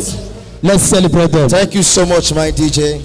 Before we move straight to the center of gravity today, we want to recognize some of the important personalities who are here. First of all, we want to recognize the presence of Captain Ihianacho, ably represented here by Dr. Onoha Udala. We also want to recognize a man whose humility is very contagious. A man who believes that the way to go is human capital development. A man whose milk of human kindness flows out of Bam.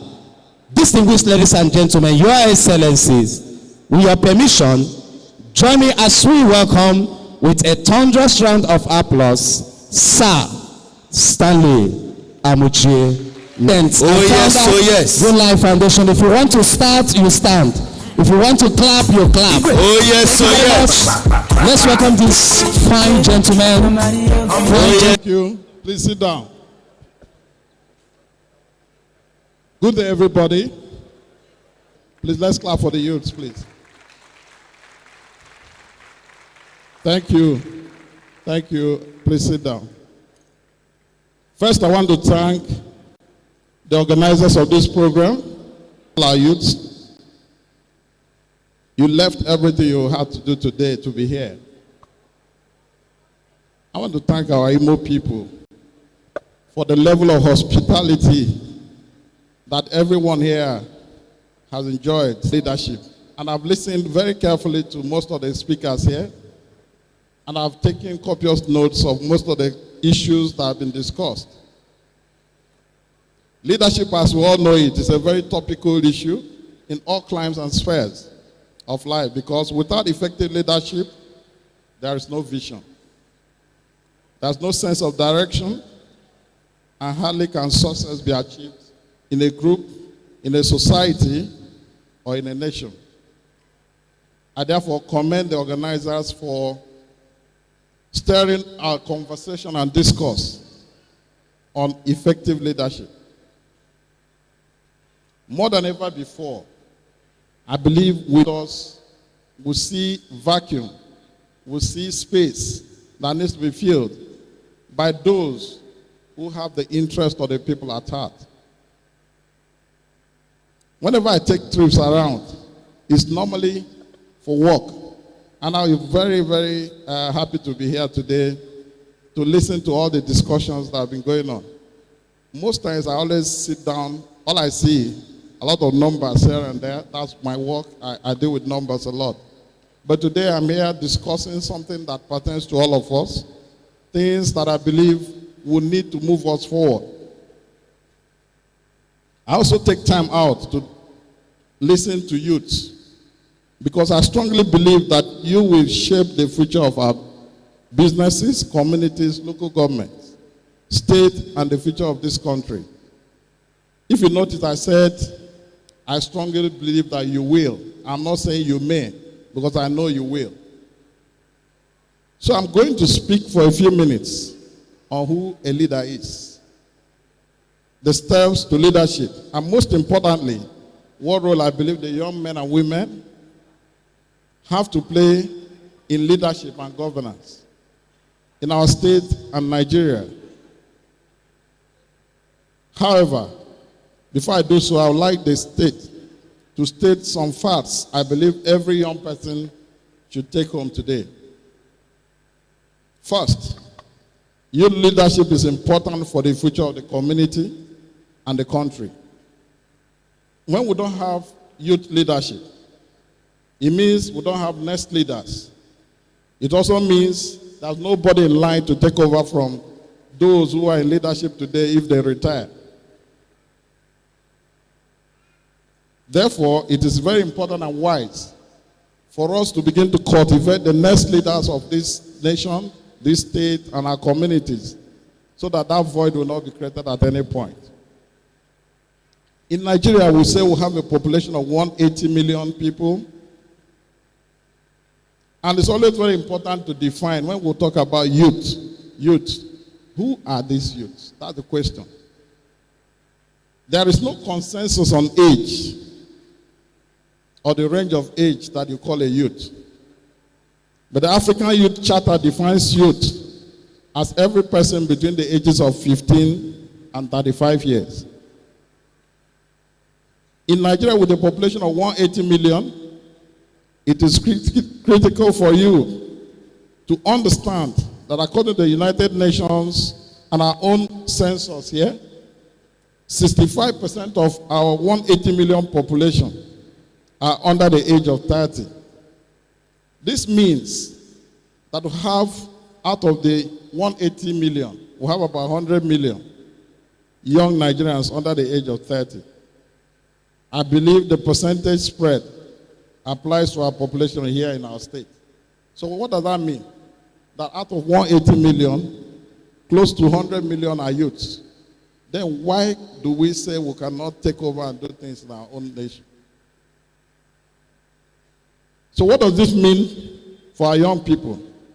It means you are the majority and not the minority. It's seemingly a disadvantage that your majority status is not reflected in most leadership positions and structures. And I see a great systemic flaw in this. I tell young people, there's no better time to be part of human history than now. If you think about all the progress that have been made in our lifetime, from the military era to now, you will appreciate the wonderful times we live in, free of oppression and suppression. But we still have a lot to do. It's always said that the future belongs to the youth. But that's only if the young people rise up to the task, become engaged in the leadership process, and take control of their future. Taking hold of the future begins with leadership. Young people are blazing the trail in innovation, business, governance, and are making meaningful impacts. When you think young in our time, we think of Mark Zuckerberg of Facebook. It comes to mind very easily. We respect that leadership is the ability of an individual or group of individuals to influence, motivate, and guide followers or other members of a group or an organization to achieve goals. A leader is one who motivates, inspires, and influences others to achieve goals. Some say nobody's born a leader, while others say leaders are born. I am of the opinion that leaders evolve through a conscious decision to step forward ahead of the pack. Individuals may have certain talents, such as gift of oratory. These talents must be nurtured and leveraged on for effective leadership. Everyone can develop leadership skills, and everyone can benefit from using them in various spheres of life. Leaders do not wait to be discovered. Rather, they develop themselves to be leaders. All of us have leadership traits embedded in us. These traits are sometimes visible or latent and must be nurtured and cultivated to blossom. Being a leader doesn't mean not having a deficiency. Leaders are humans and have limitations, but these limitations do not deter them. Recall Moses in the Bible, who had speech impediment. In the words of Ronald Reagan, the greatest leader is not necessarily the one who does the greatest things. He is the one that gets the people to do the greatest things. A good leader, therefore, must possess attributes and qualities. Some of these will include the conscious desire to lead, not inordinate ambition. And I will say this, inordinate ambition in leadership means when someone you want to kill others to be a leader, at a point where people will take the life of other people to be leaders. That's inordinate. That's not the kind of leadership we want to preach. We want leaders that will have the compassion. When you see your neighbor who is passing through difficulty, you should be able to have the compassion to want to help. The truth is, as has been said earlier, leaders are given the gift to have the common good of the people. You are more like handling the common asset of the people, and therefore you're going to use it for the good of all. A leader must chart a vision and a mission. A leader must have integrity. A leader must be self-disciplined.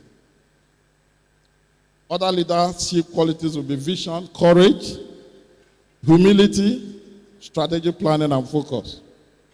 A leader must be a good and discerning listener. Being a leader does not mean being omniscient or all-knowing. Leaders listen to team members and should be able to accept superior suggestions.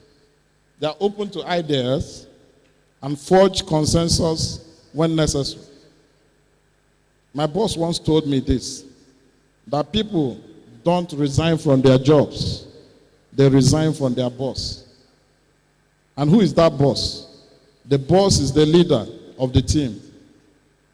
Are you working to be that leader that your team members are happy to see every morning because you take their opinion as important as yours? A good leader should be able to delegate tasks and take responsibilities for outcome.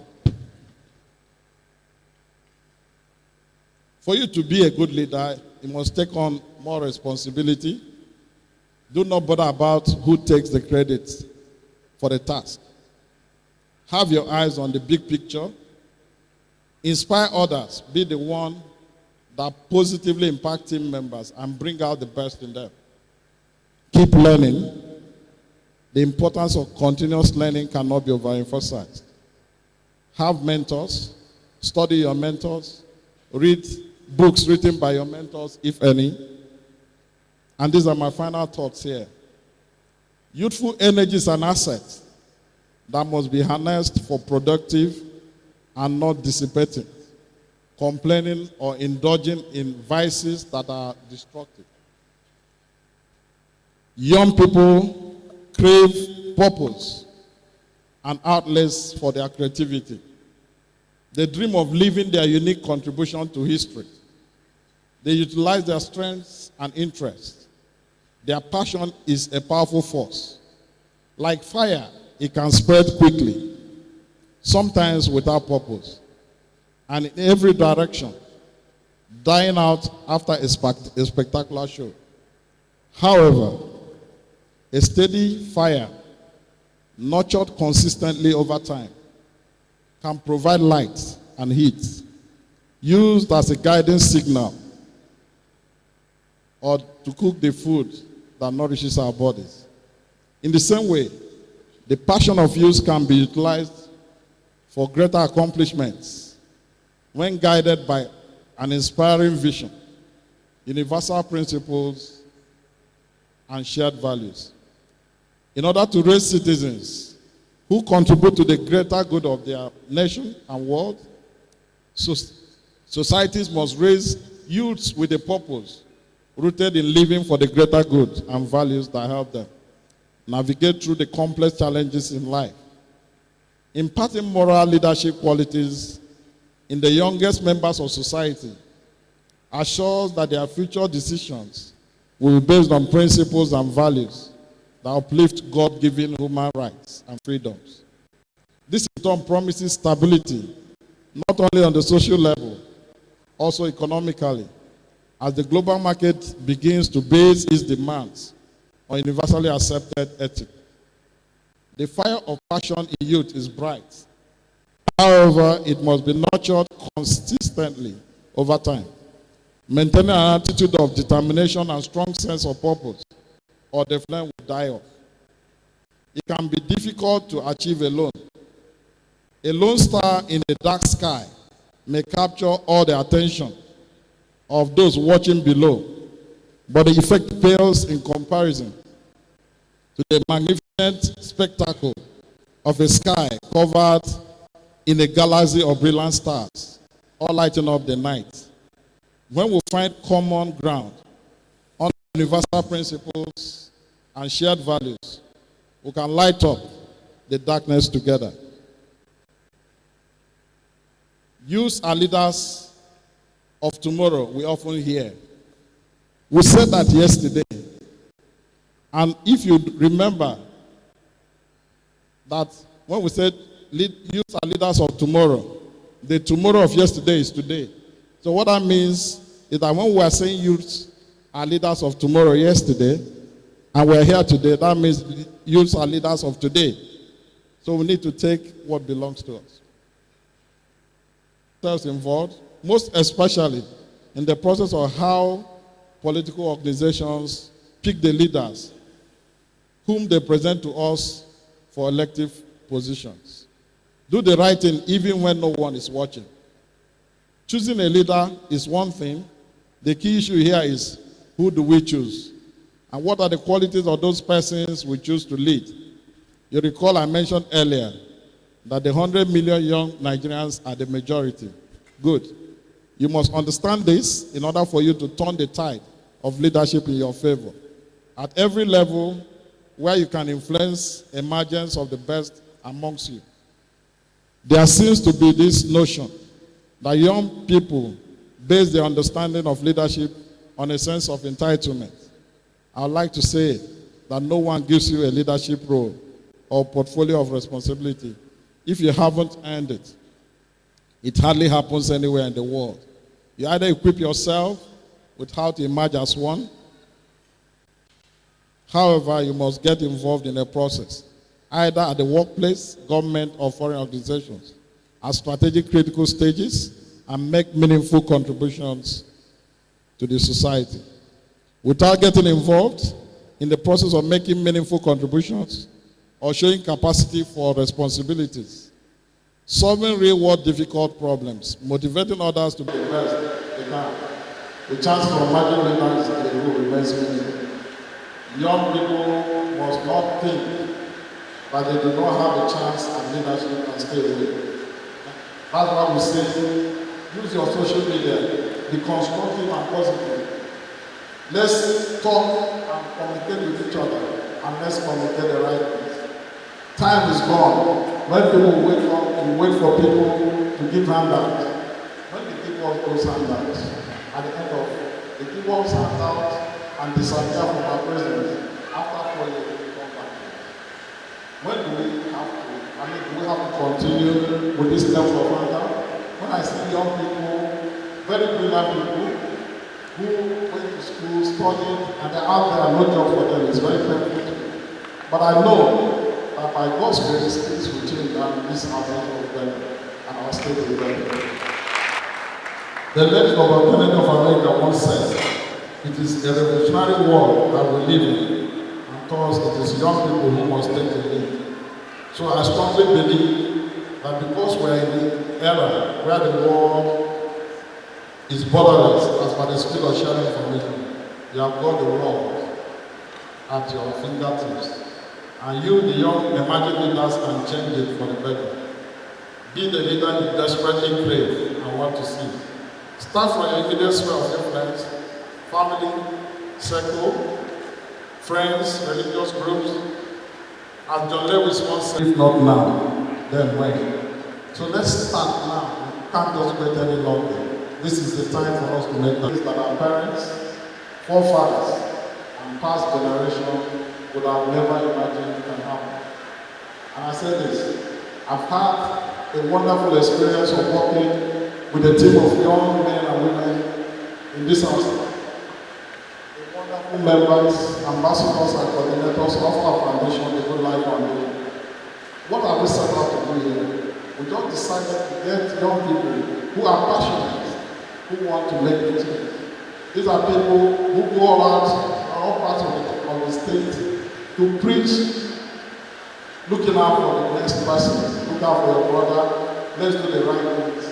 Let's tell our people that we can change things by our attitude and the way we relate to other people.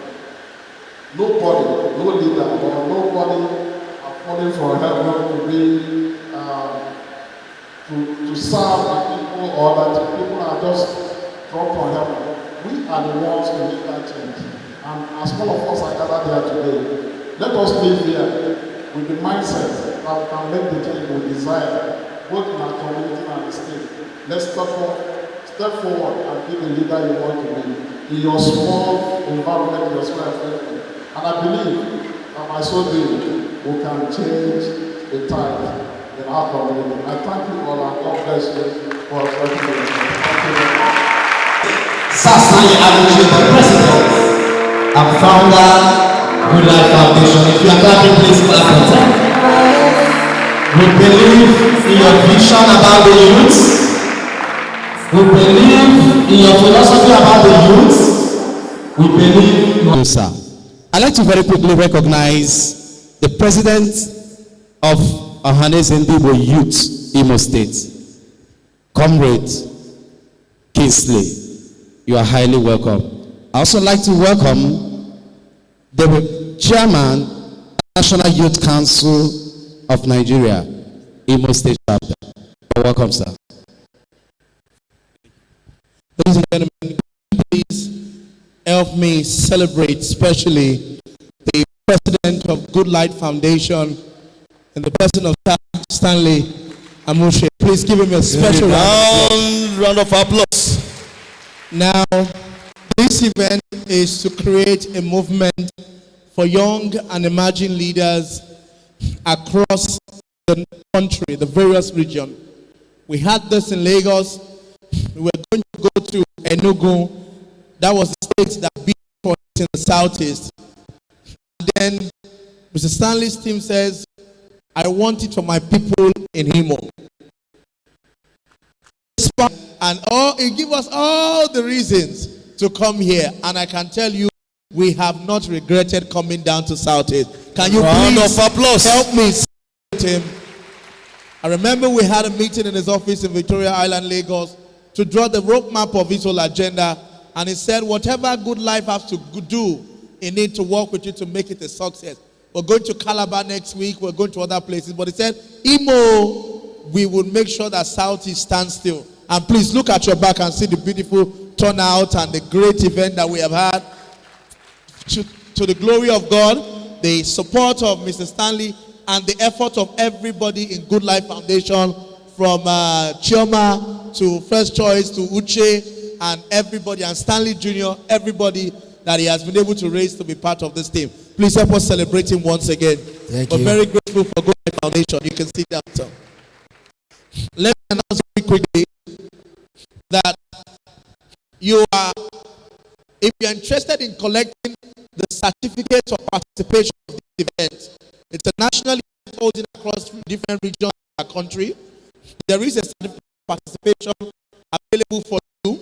You can go outside to the registration desk and express your interest to get a certificate of participation. That's number one. Number two is that as a follow-up to this event, there is office in 2019. They want to know really how, step-by-step of what they need to run, and do a lot of other things about campaign financing, campaign messaging, digital campaign communication, campaign strategies, grassroots mobilization, and a lot of things. There is a training which is, we have different layers. We have the certificate in political leadership. The certificate is accredited by the UK Qualification Agency, the Qualification UK, and the London Professional Training Center. So at every program where we hold this event, we also have a day of the training where we fly in resource people. So depending on the number of people who sign up here, asking to participate in the training, which is the full day of training in depth, we will then have to fly in the resource people from Lagos to hold this on Monday in Lagos. So if you're here and you're interested in acquiring a UK government recognized certificate in political leadership, please talk to them at the entrance. The training will happen here Monday and Tuesday coming week. There is also an advanced diploma in political leadership and campaign management, which is also a follow-up to this program, because it's wanting to come, get everybody together. They are all excited. But the point is, how do we go back and do this? How do I actually start? How do I run this? Or maybe I don't want to run, but I want to be a campaign consultant. You can register for that. Advanced diploma in political leadership and campaign management. Also at the entrance, you can just express your interest to register. So please do. Or if you just want a certificate of participation for attending today's program. At this point, I want to bring in our next speaker. We'll have one more speaker and we have a panel. I want to bring in our next speaker. He's a leadership doctor and a motivational speaker. He's going to speak to us briefly, taking up from where our president has spoken. He spoke in depthly, and if you remember, he talked a lot about leadership and how you must rise to leadership. So we have this gentleman who is going to give you a brief guidance on specific on how to rise to political leadership. Then we will have our final panel for today, which will have the representative of the Senator Anyanwu and also Captain Irene Cho, who are here. Ladies and gentlemen, please welcome Mr. Linus Okorie. Your permission, welcome another illustrious son of this great state. An illustrious son that is making us proud. A mentor of the youths. Somebody we can be very proud of, especially where it has to do with youth mentorship. Join me as we welcome Linus Okorie. Good Life Foundation. Good Life Foundation. Is there anybody in this hall that would like to make a difference? Can I see your hand? Can you rise on your feet if you want to celebrate this distinguished man for such a beautiful lecture? Put hands together for you. Can you look at your neighbor and say, do you know who I am? If you know who I am today, you buy me lunch tomorrow. Thank you very much.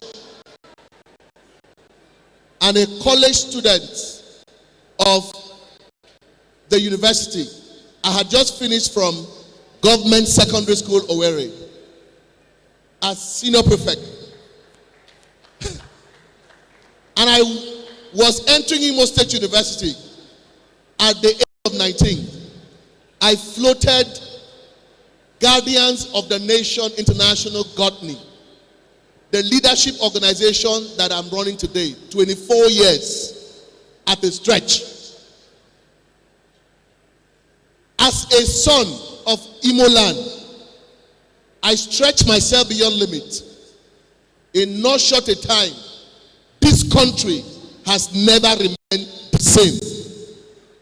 When I was invited to Tanzania, I and Israel was supposed to be in Tanzania today. And I made a decision that why should I be in Tanzania when I have an opportunity to come to Imo? Today, I am happy that I made a decision to come to Imo because of you.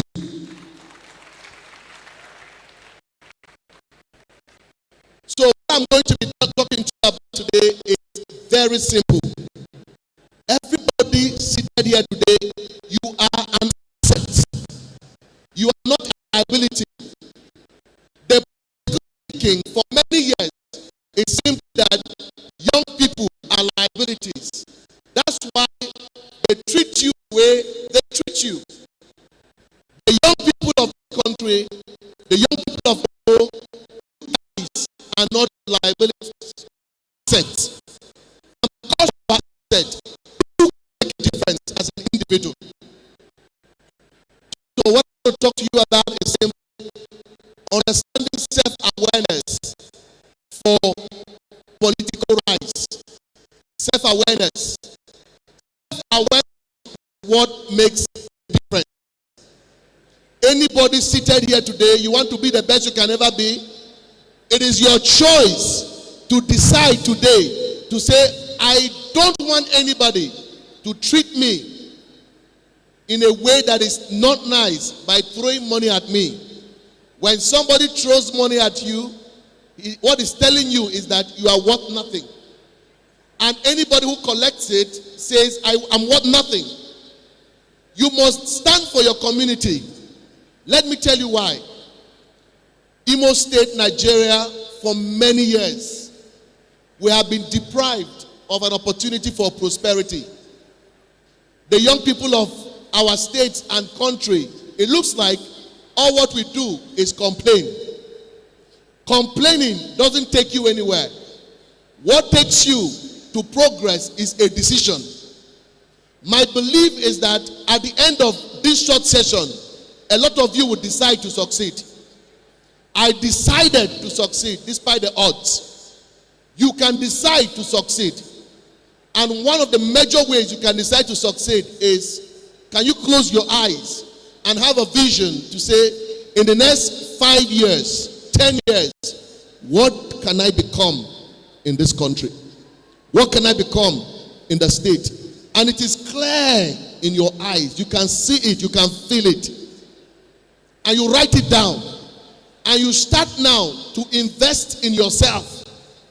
One thing that I've decided to do is that for all of you that have attended this event, I would like to donate a 3-day free teaching leadership development session in small groups so that your mind can develop. When you stretch your mind, then you cannot accept low quality ever again in your life. Because you have a goal to be somebody amazing, somebody outstanding. How could we not make a difference? Your community is waiting for you to rise and be a voice. You can literally change the face of your family because of the decision that you make to succeed as a person. I do not like those who don't have dreams. I want to talk to dreamers who will not see themselves as dancers for political parties, who will see themselves as change makers for the growth of their community. I want to see an Imo State where when politicians come to you and they tell you, this is what I want to do, you will stretch them with powerful questions. What have you done before? Where are you coming from? What are your values? What are your standards? Who are you? Where are you coming from? What are your values? Do you believe in integrity? Do you believe in honor? Do you believe in justice? Do you believe in excellence? That is. I didn't have one, but I had mouths. I said, sir, can I be part of this program as your personal assistant? The man said, I have a personal assistant already. I told him that I will be a special assistant he had never seen before. And the man said, give me waiver. And they gave me waiver. I took my portmanteau, he gave me his bag. I carried 2 bags and entered transport building. As I got into transport building, the man said, one collected his bag from me. He said, my friend, go and enjoy yourself. You think I don't know what you want. And then I took my shoulders up. I printed my complimentary cards. I put my complimentary cards in my pocket. I removed it. I started looking around. I saw the managing director of First Bank. And I walked up to him boldly, confidently. And I said to him, sir, my name is Linus Okori, President, Guardians of the Nation International Government. The man looked at me. He said, I'm MD of First Bank. We exchanged cards. 2 presidents were exchanging cards. Remember, I was a core member. But I didn't behave like a core member. I behaved like somebody, a leader who will make a difference. And because I carried myself well, I exchanged cards with leaders. Today, most of the people I met in that event shaped my future. You never know who you can meet in this meeting today.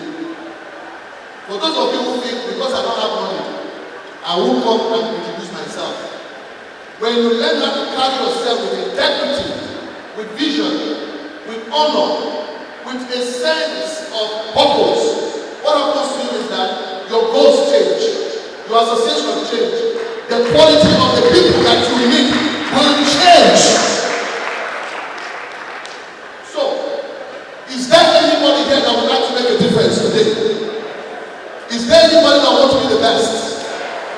Listen, the people who have succeeded, they don't have 2 hands. The greatest need in Imo State now is human capital development. The greatest need in Imo State is to destroy the politics of materialism, politics of money. It has to be destroyed in the state. The greatest thing that happened to this state is that it's a push and opening for a critical mass of people with honor, with integrity, with vision to rise and say, I want to contribute.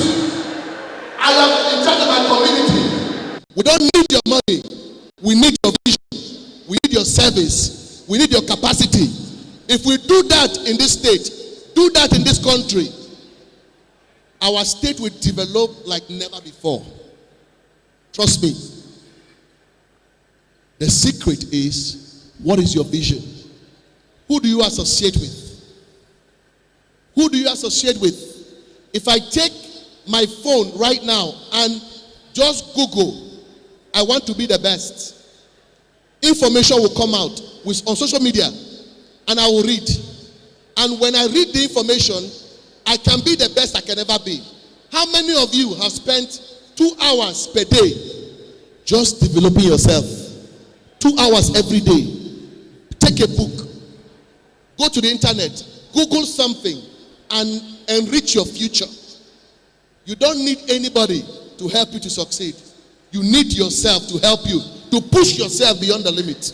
Push yourself beyond the limit. Push yourself. Let there be a push, a stretch for a critical mass to rise. And for the first time in the history of this state, there is going to be a time when, if you don't have integrity and you line up to be elected, people will say, Sieba poor. People will say what? Sieba poor. People will say what? There's going to be a time in this country, no 419 person can lead in any capacity in this state. Because you take your state and sell it to people who don't understand leadership. And when they take it, they mess it up. We take our country and do the same thing. Meanwhile, young people in this hall are leaders of change.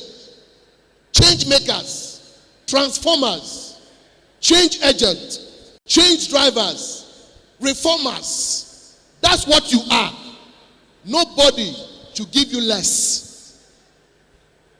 I have made up my mind to join those that will make a change in our state, in our country, to push like never before until it happens. What decision are you making? Anytime somebody gives you money, you put in your pocket and you do the wrong thing, what happens is that your generation in the future, you have deprived them of something important. I flew from Abuja to come here to tell you that you, seated here today, can redefine your future. I conclude with these powerful thoughts.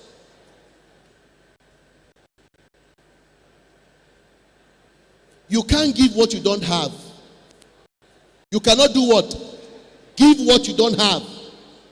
Anybody seated in this hall today that you have not increased your capacity as a young person, you are telling yourself as a young person that I matter, but you have not increased your capacity. We don't want you people who have not increased their capacity, because those who matter in this life are those who have increased their capacity. Your competencies are high. Your leadership competencies are high. Your voice is heard. When you open your mouth, you speak. Impact, impact. That's the next level for our state. Capacity, capacity, capacity. Stretch, stretch, and grow. Be the driver of your life by stretching. I see some of you here in this hall. Some of you in the nearest future. You own companies that have 1,000 staff. Some of you here will be commissioners that will make a difference in this state. Some of you here, I see you. You might be an IG of police that will make a difference, that will stop bribery and corruption in this country. But let me tell you, it does not just happen. It is a choice. It is a decision. It is the willpower to make it happen. Today, a little boy from Government Secondary School Owerri, as senior prefect, I moved over to Imo State University and became student union government president. I moved out of Owerri, got into Abuja, and pushed my voice until my voice was heard. Today, I have returned back to my state to ask you, do me a favor. Who can do me a favor? Who can do me a favor? Who can do me a favor? Asking of you, for the first time in your life, can you have the boldness that somebody walks up to you, any politician that walks up to you to say, take this money and do the wrong thing? Can you tell that politician that no, we don't do that in Imo anymore?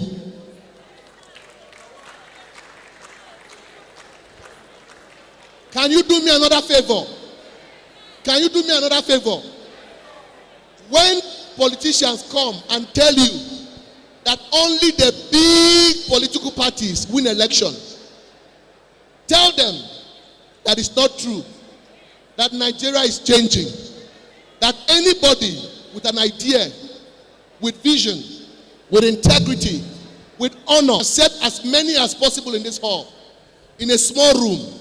I want as many of you to rise and be the difference we're looking for. Let your community change because you decided that it will change. Our country must rise. Let's give it the energy. Thank you very much.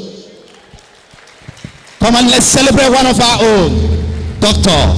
Linus Okorie. Ladies and gentlemen, if France can do it, we can do it. After this conversation, we're going to wrap up. This is the final conversation for the day. So we thank you for your pay event. First, I'm going to start from Mr. Poli. How practically do you think, and I would like to get feedback from everybody, how practically do you think that the young people who are here can take action plans to get politically relevant between now and the next election, if there is any here who is ready for such? Thank you, Dayo. I think before we answer that question, we have to understand or ask certain questions. And I've sat here listening to the conversations and the responses and questions that have been put across to us, to the panelists. Now, one of the questions, the first question I would like to ask is, our youth, our young ones, I don't want to use the language youth, I want to use the language young people. Are they really ready to take over political leadership? And that is why I'm here. That is why I'm here to represent a myriad of people that have been disaligned or disillusioned from political developments in our system.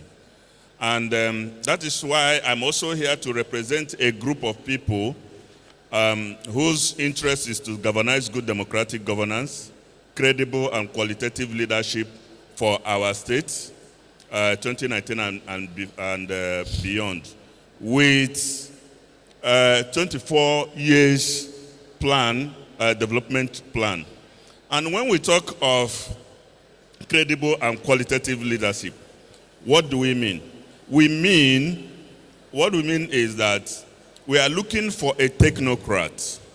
We are looking for a technocrat that will take the state from the present ruined stature to the height of economic development. And why are we looking for a technocrat?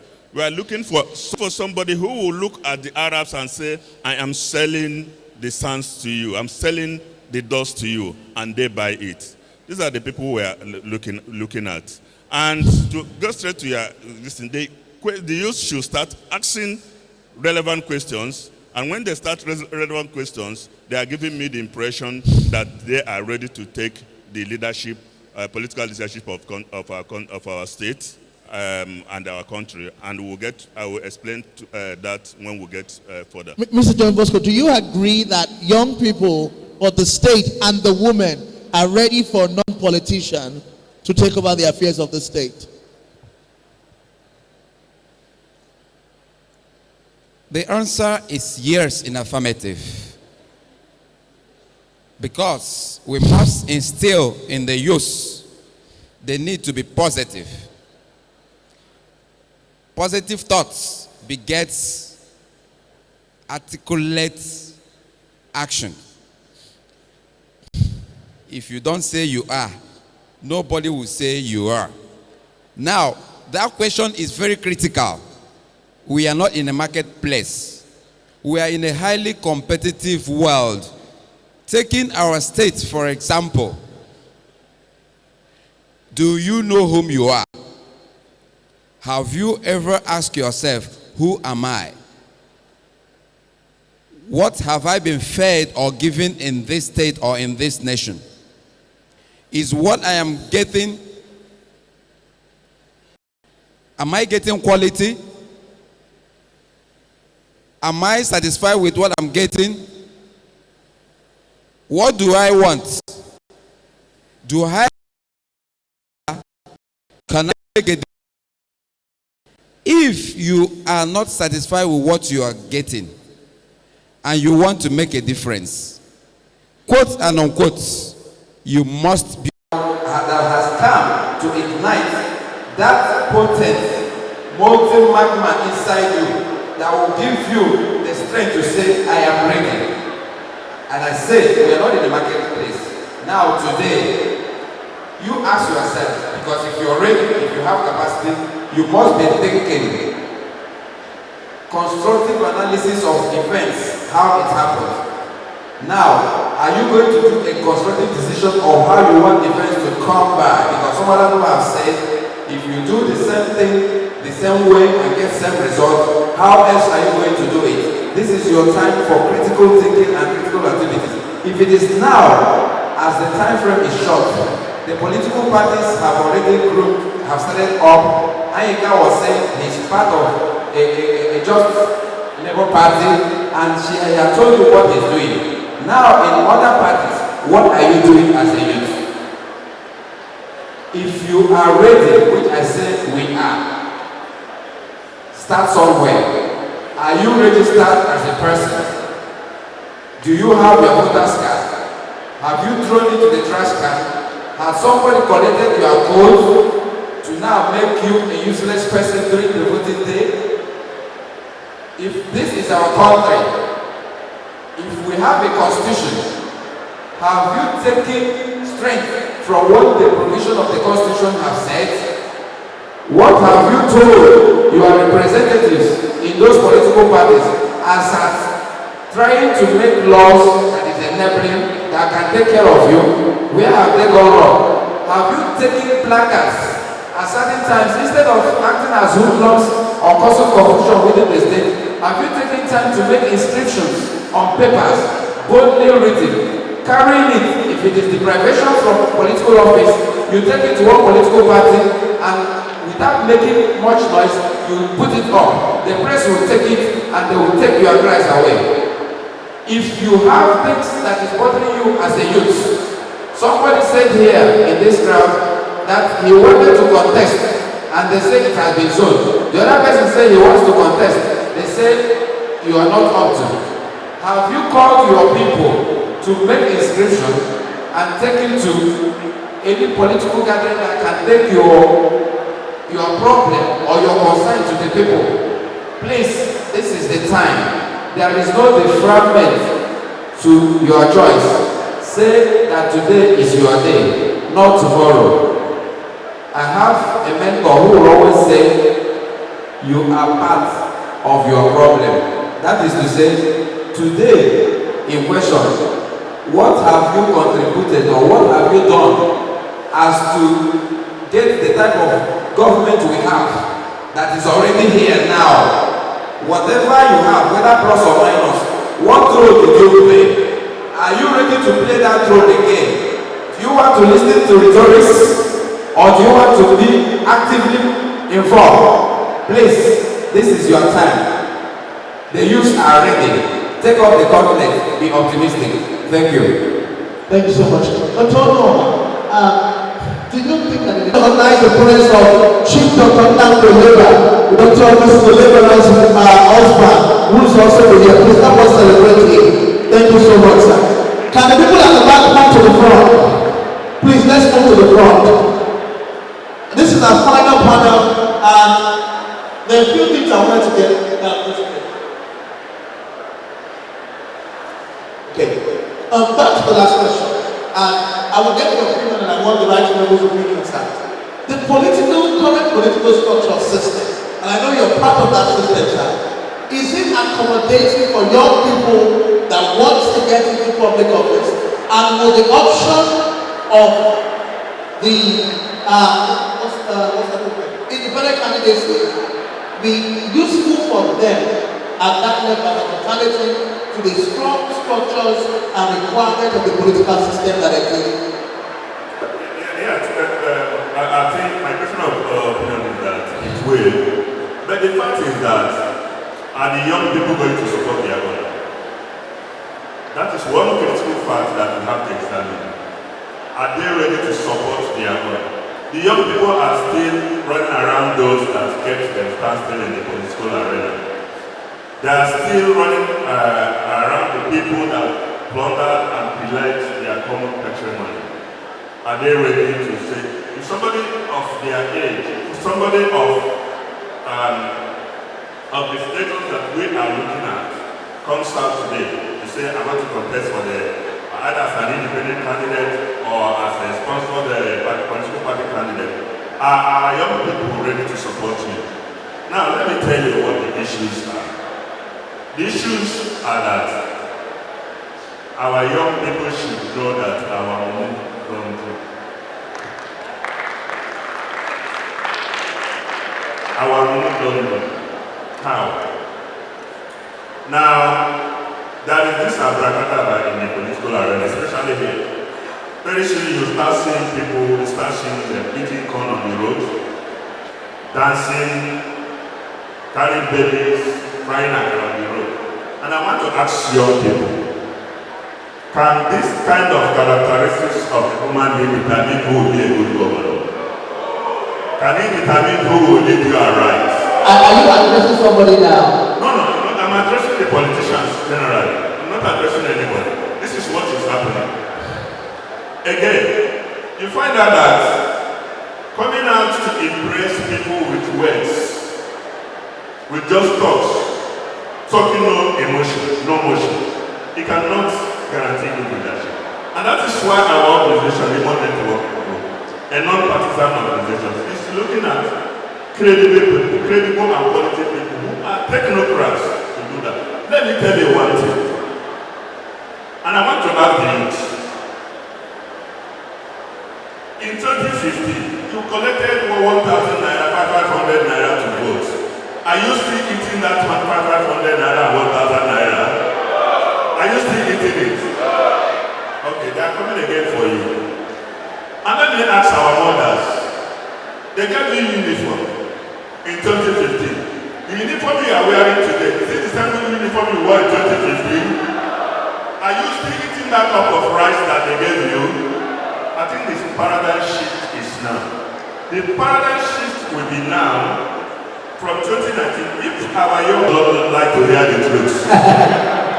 So, if the young people will realize that they need somebody that will move their economic life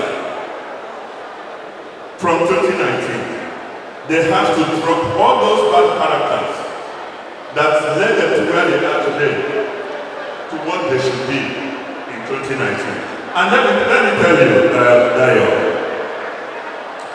let them start, by the time the youth start asking questions based on transparency, accountability, and inclusiveness, they are getting near the impression that they are ready to take over political leadership. What do I mean by that?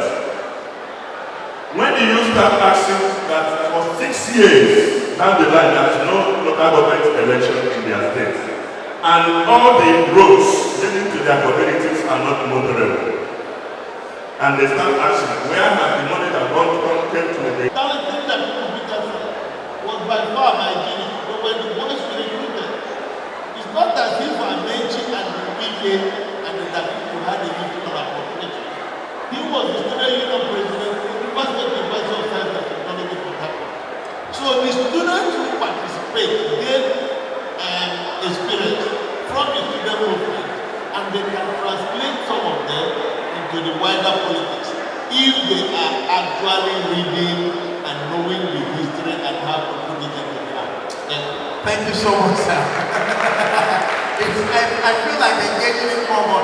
Let me come to the madam, the women are the center of this. Women are the ones who vote more. At the same time, the women are the ones who sell the votes. What do the women need to be doing better in terms of their role in creating right, good governance, and political leadership? And I know the women are here. Yeah, let me stand. Dinda mama, ito kunono. Are you tired? I will not take all of your time. I'm already giving my speech. But I want to encourage you that gone are the days when women were marginalized, relegated to the background. Gone are the days when women are seen as are meant to be seen and not to be heard. Gone are the days when women are meant for the kitchen and the other room. Yes. We have pleaded for this opportunity for long. We can no longer plead. Why can't women be governors in this country? Why can't women be presidents? Are we not the president of Nigeria? Why can't we be party chairman? What is wrong? God has deposited a lot of potentials in us, and we cannot be pleading. We cannot be pleading that men marginalize us. The era is gone. Now it's time for us to rise as one. The leaders, most of the men have disappointed us, and we cannot continue taking it. Now it's time to rise and take the power. Power is not given, it is taken. I'm not advocating violence, but we must take it creatively by coming together. Avoid petty jealousy. Avoid poor heart down syndrome. Encourage one another, even though we don't have all the money like the men. But there is something in us. There is something in us. God has given us the power, the courage to come into politics and that power. When women are in politics, many pride faces will be. Many pride faces will smile. When women are in politics, women are principled. Women are principled. Women have patience. We don't engage in corruption. Even if we do not, even though few women have disappointed us, but majority of us are principled. And we cannot subscribe to dirty politics. Now it's time for us to decide, chart a pathway and decide to forge ahead, move forward. So let's work together, encourage one another. Because in time of bad governance, we the women suffer with our children. Look at what is happening now. Do you like what is happening in this day and in Nigeria as a whole? Do you like it? Do you want it to continue this way? Each man have their moral uniform, share on the rice, on the picture rice, on the table. That era is gone. That era is what? Gone. Now it's time to take this now. And we must take it. 2019 is a defining year for us. We are getting that. We will get there in Jesus' name. Amen. Who are here, and I'm sure that there will be more follow-up events that are going to be implemented for this initiative through Good Life Foundation. So we'll get a chance to hear more from our political experts who are here. But I'm going to start from Dr. Noha. So we have 30 seconds to wrap up. The youth have to make politics attractive. Well, that's the only way we can make an impact. For you to make an impact and change the perception that youth are not ready, we will have to change that perception. 2019, we actually involved, get involved, vote out in the locals, and treat people that are also.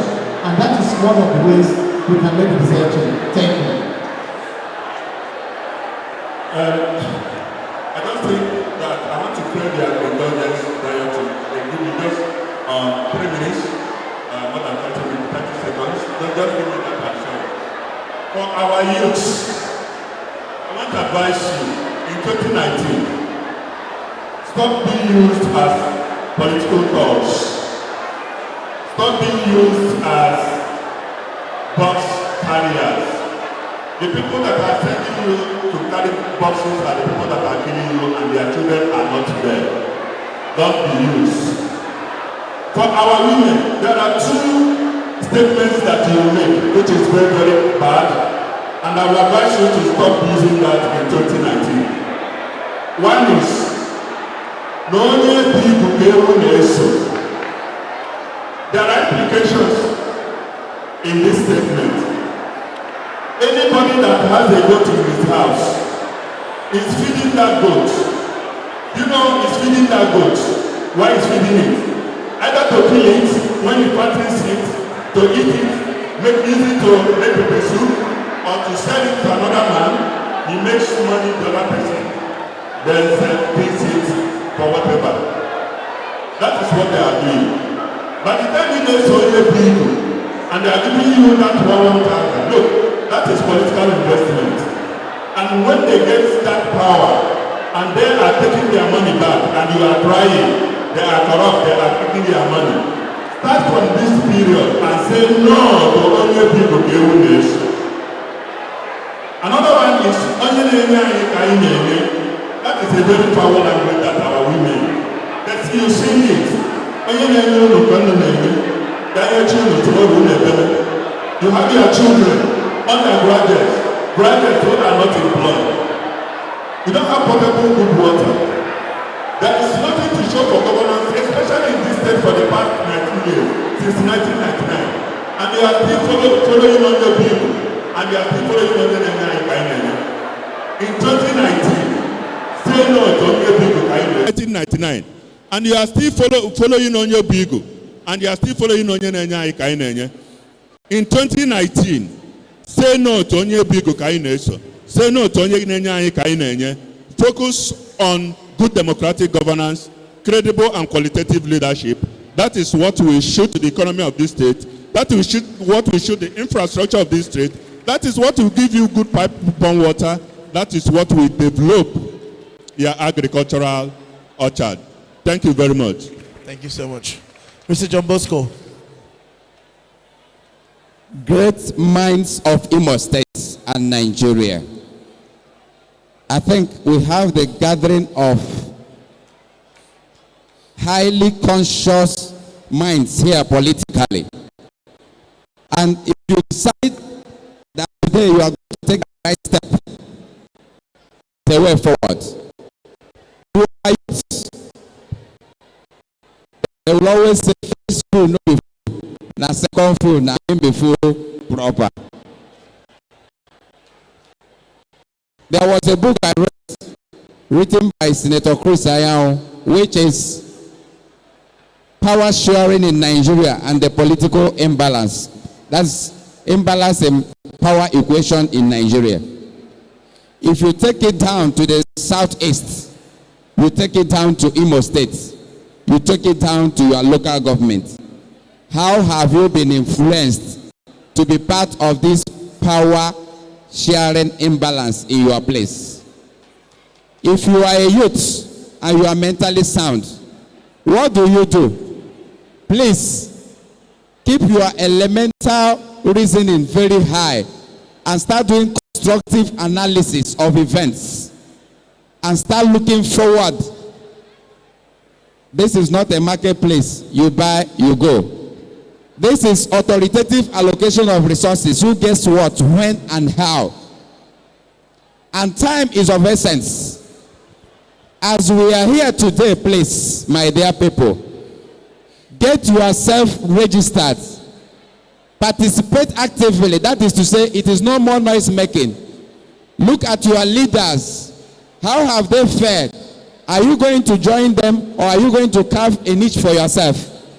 Please, while you are doing that, tell your people to vote. Tell your people to register. Tell your people to be active. And in this aspect, while we are here, when somebody will act, are you ready? It's what we call capacity. And you don't get capacity by just loitering. You get capacity by listening. Get capacity by reading. You get capacity by monitoring events. Ndị Igbo na-asị ajụwa nkwụ kapịwa ọnụ oge mbufu ya erule. Honorable Uche said that the youths have been into this thing for a long time. But now we say you should be active. Thank you, sir. Be constructive. Make sure you align yourselves and define what you want. Constructively, you are going to get it. The time is now. The youths are ready. God bless you. Thank you so much.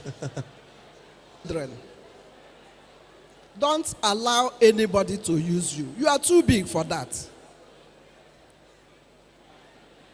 Now it's time for you to do away with thuggery of any form. Any politician who asks you to involve yourself in thuggery, tell that best politician to bring his own child or his own children, because they are studying abroad. They are studying, and you are the one to be used. Nobody should use you. God has endowed you with a lot of potentials. First of all, discover your purpose. Discover your purpose. Avoid all those distractions I mentioned when I was talking with you. Avoid those distractions and be focused. Know what you want in life. Nobody should manipulate your life. It's your life. Nobody should live it. Live your life purposefully. And believe me, whatever you want to achieve, you will achieve it. Wherever you want to go, you will go. Please. Thank you. I wish you the best. Thank you so much. Final questions and final comments for today from Right Honorable Gocha. You mentioned earlier about ideology. Find the party, follow the ideology. The reality is most political parties in Nigeria don't really have an ideology. So please add that to your 30 seconds. Beyond ideology, what if there's no party that really have ideology? What's the way forward? Thank you, sir. I think the way forward is that you must ask yourself, what is your own life experience? Every youth in this hall should ask himself or herself, what is his own life experience? And when the Nimen Nujechara University nga, anne wano, anne defu one application ono, get digam pagana magesh who jeje riomana gono, diba agijechara University. That should make you angry. Mpagana mage chogala gono, ejeho ha university. Yet, I'm also going to invite it.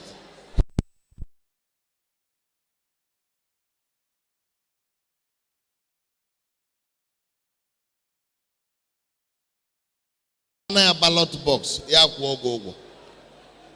Ọrụ mama ọtụtụ n'ime na ọla social media tigers. Giru na social media akpagbu onye ọla arịghị mma gị kparịga get rich again are popular. You can't even mobilize 10 people. Make effort to invite those people you have interacted with on social media to have a one-on-one with you. Don't expect to start with a large crowd. Start with a crowd of 10. Increase it to 20 before you think of getting to 100. Don't expect that your first outing should have people that will fill up this hall. It takes a lot to fill up this hall. But once you have a committed team growing with you, the future will already be in your hands. All the Good Life members and volunteers who worked, not just wearing shirts and sitting down, all of those who have worked to make this event a success over the last few days, I need all of you on the stage. I'm going to kindly ask the president of Good Life Foundation, our partners who have helped us to make this event, please come and take a picture with the group. Can I invite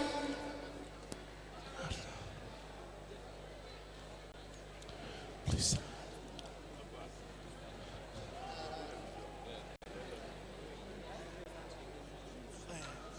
While they're coming, let me hand over to Hector. Ladies and gentlemen, it's been a wonderful time with every one of us. Just before I came for this event, I used to tell my friends that if I have 10 million naira, I'm going to run for position. And I'm sure that is the mindset of many youths in the house.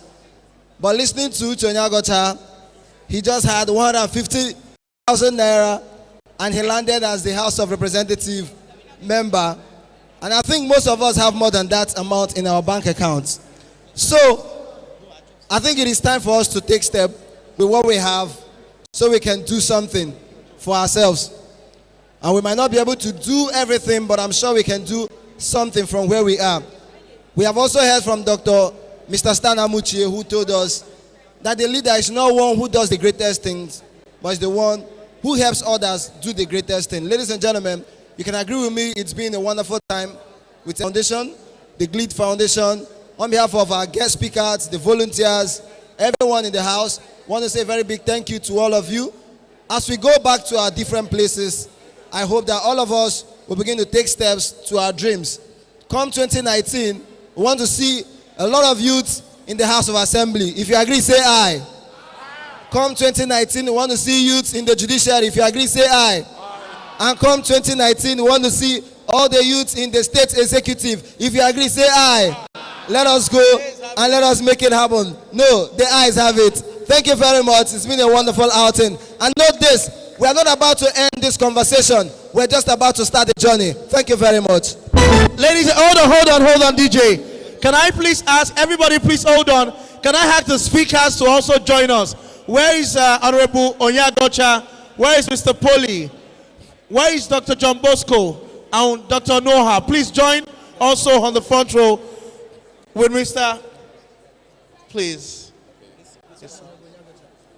Where is Honorable Onyagocha? Please release Honorable Onyagocha, please. Volunteers, don't go yet. Come back. We're going to take a bow. Okay. Cameras, are you ready? So after the count of 3, all of you are going to scream, Nigeria. 1, 2, 3, go!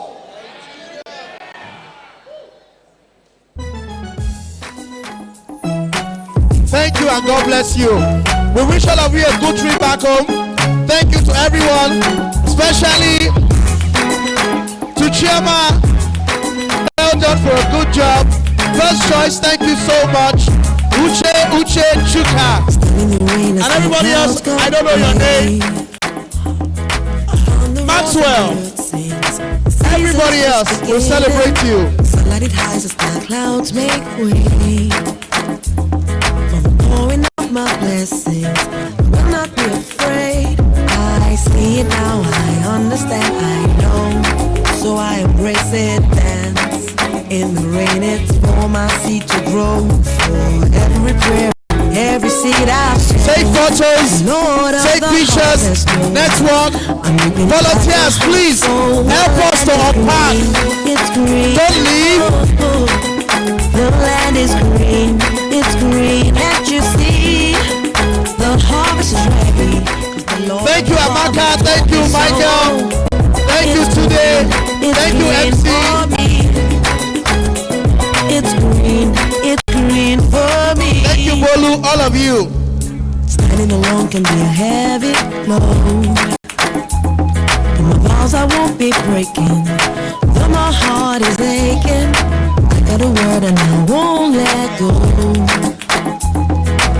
Don't forget the after party tonight at Transtel Hotel. I see it now, I understand, I know.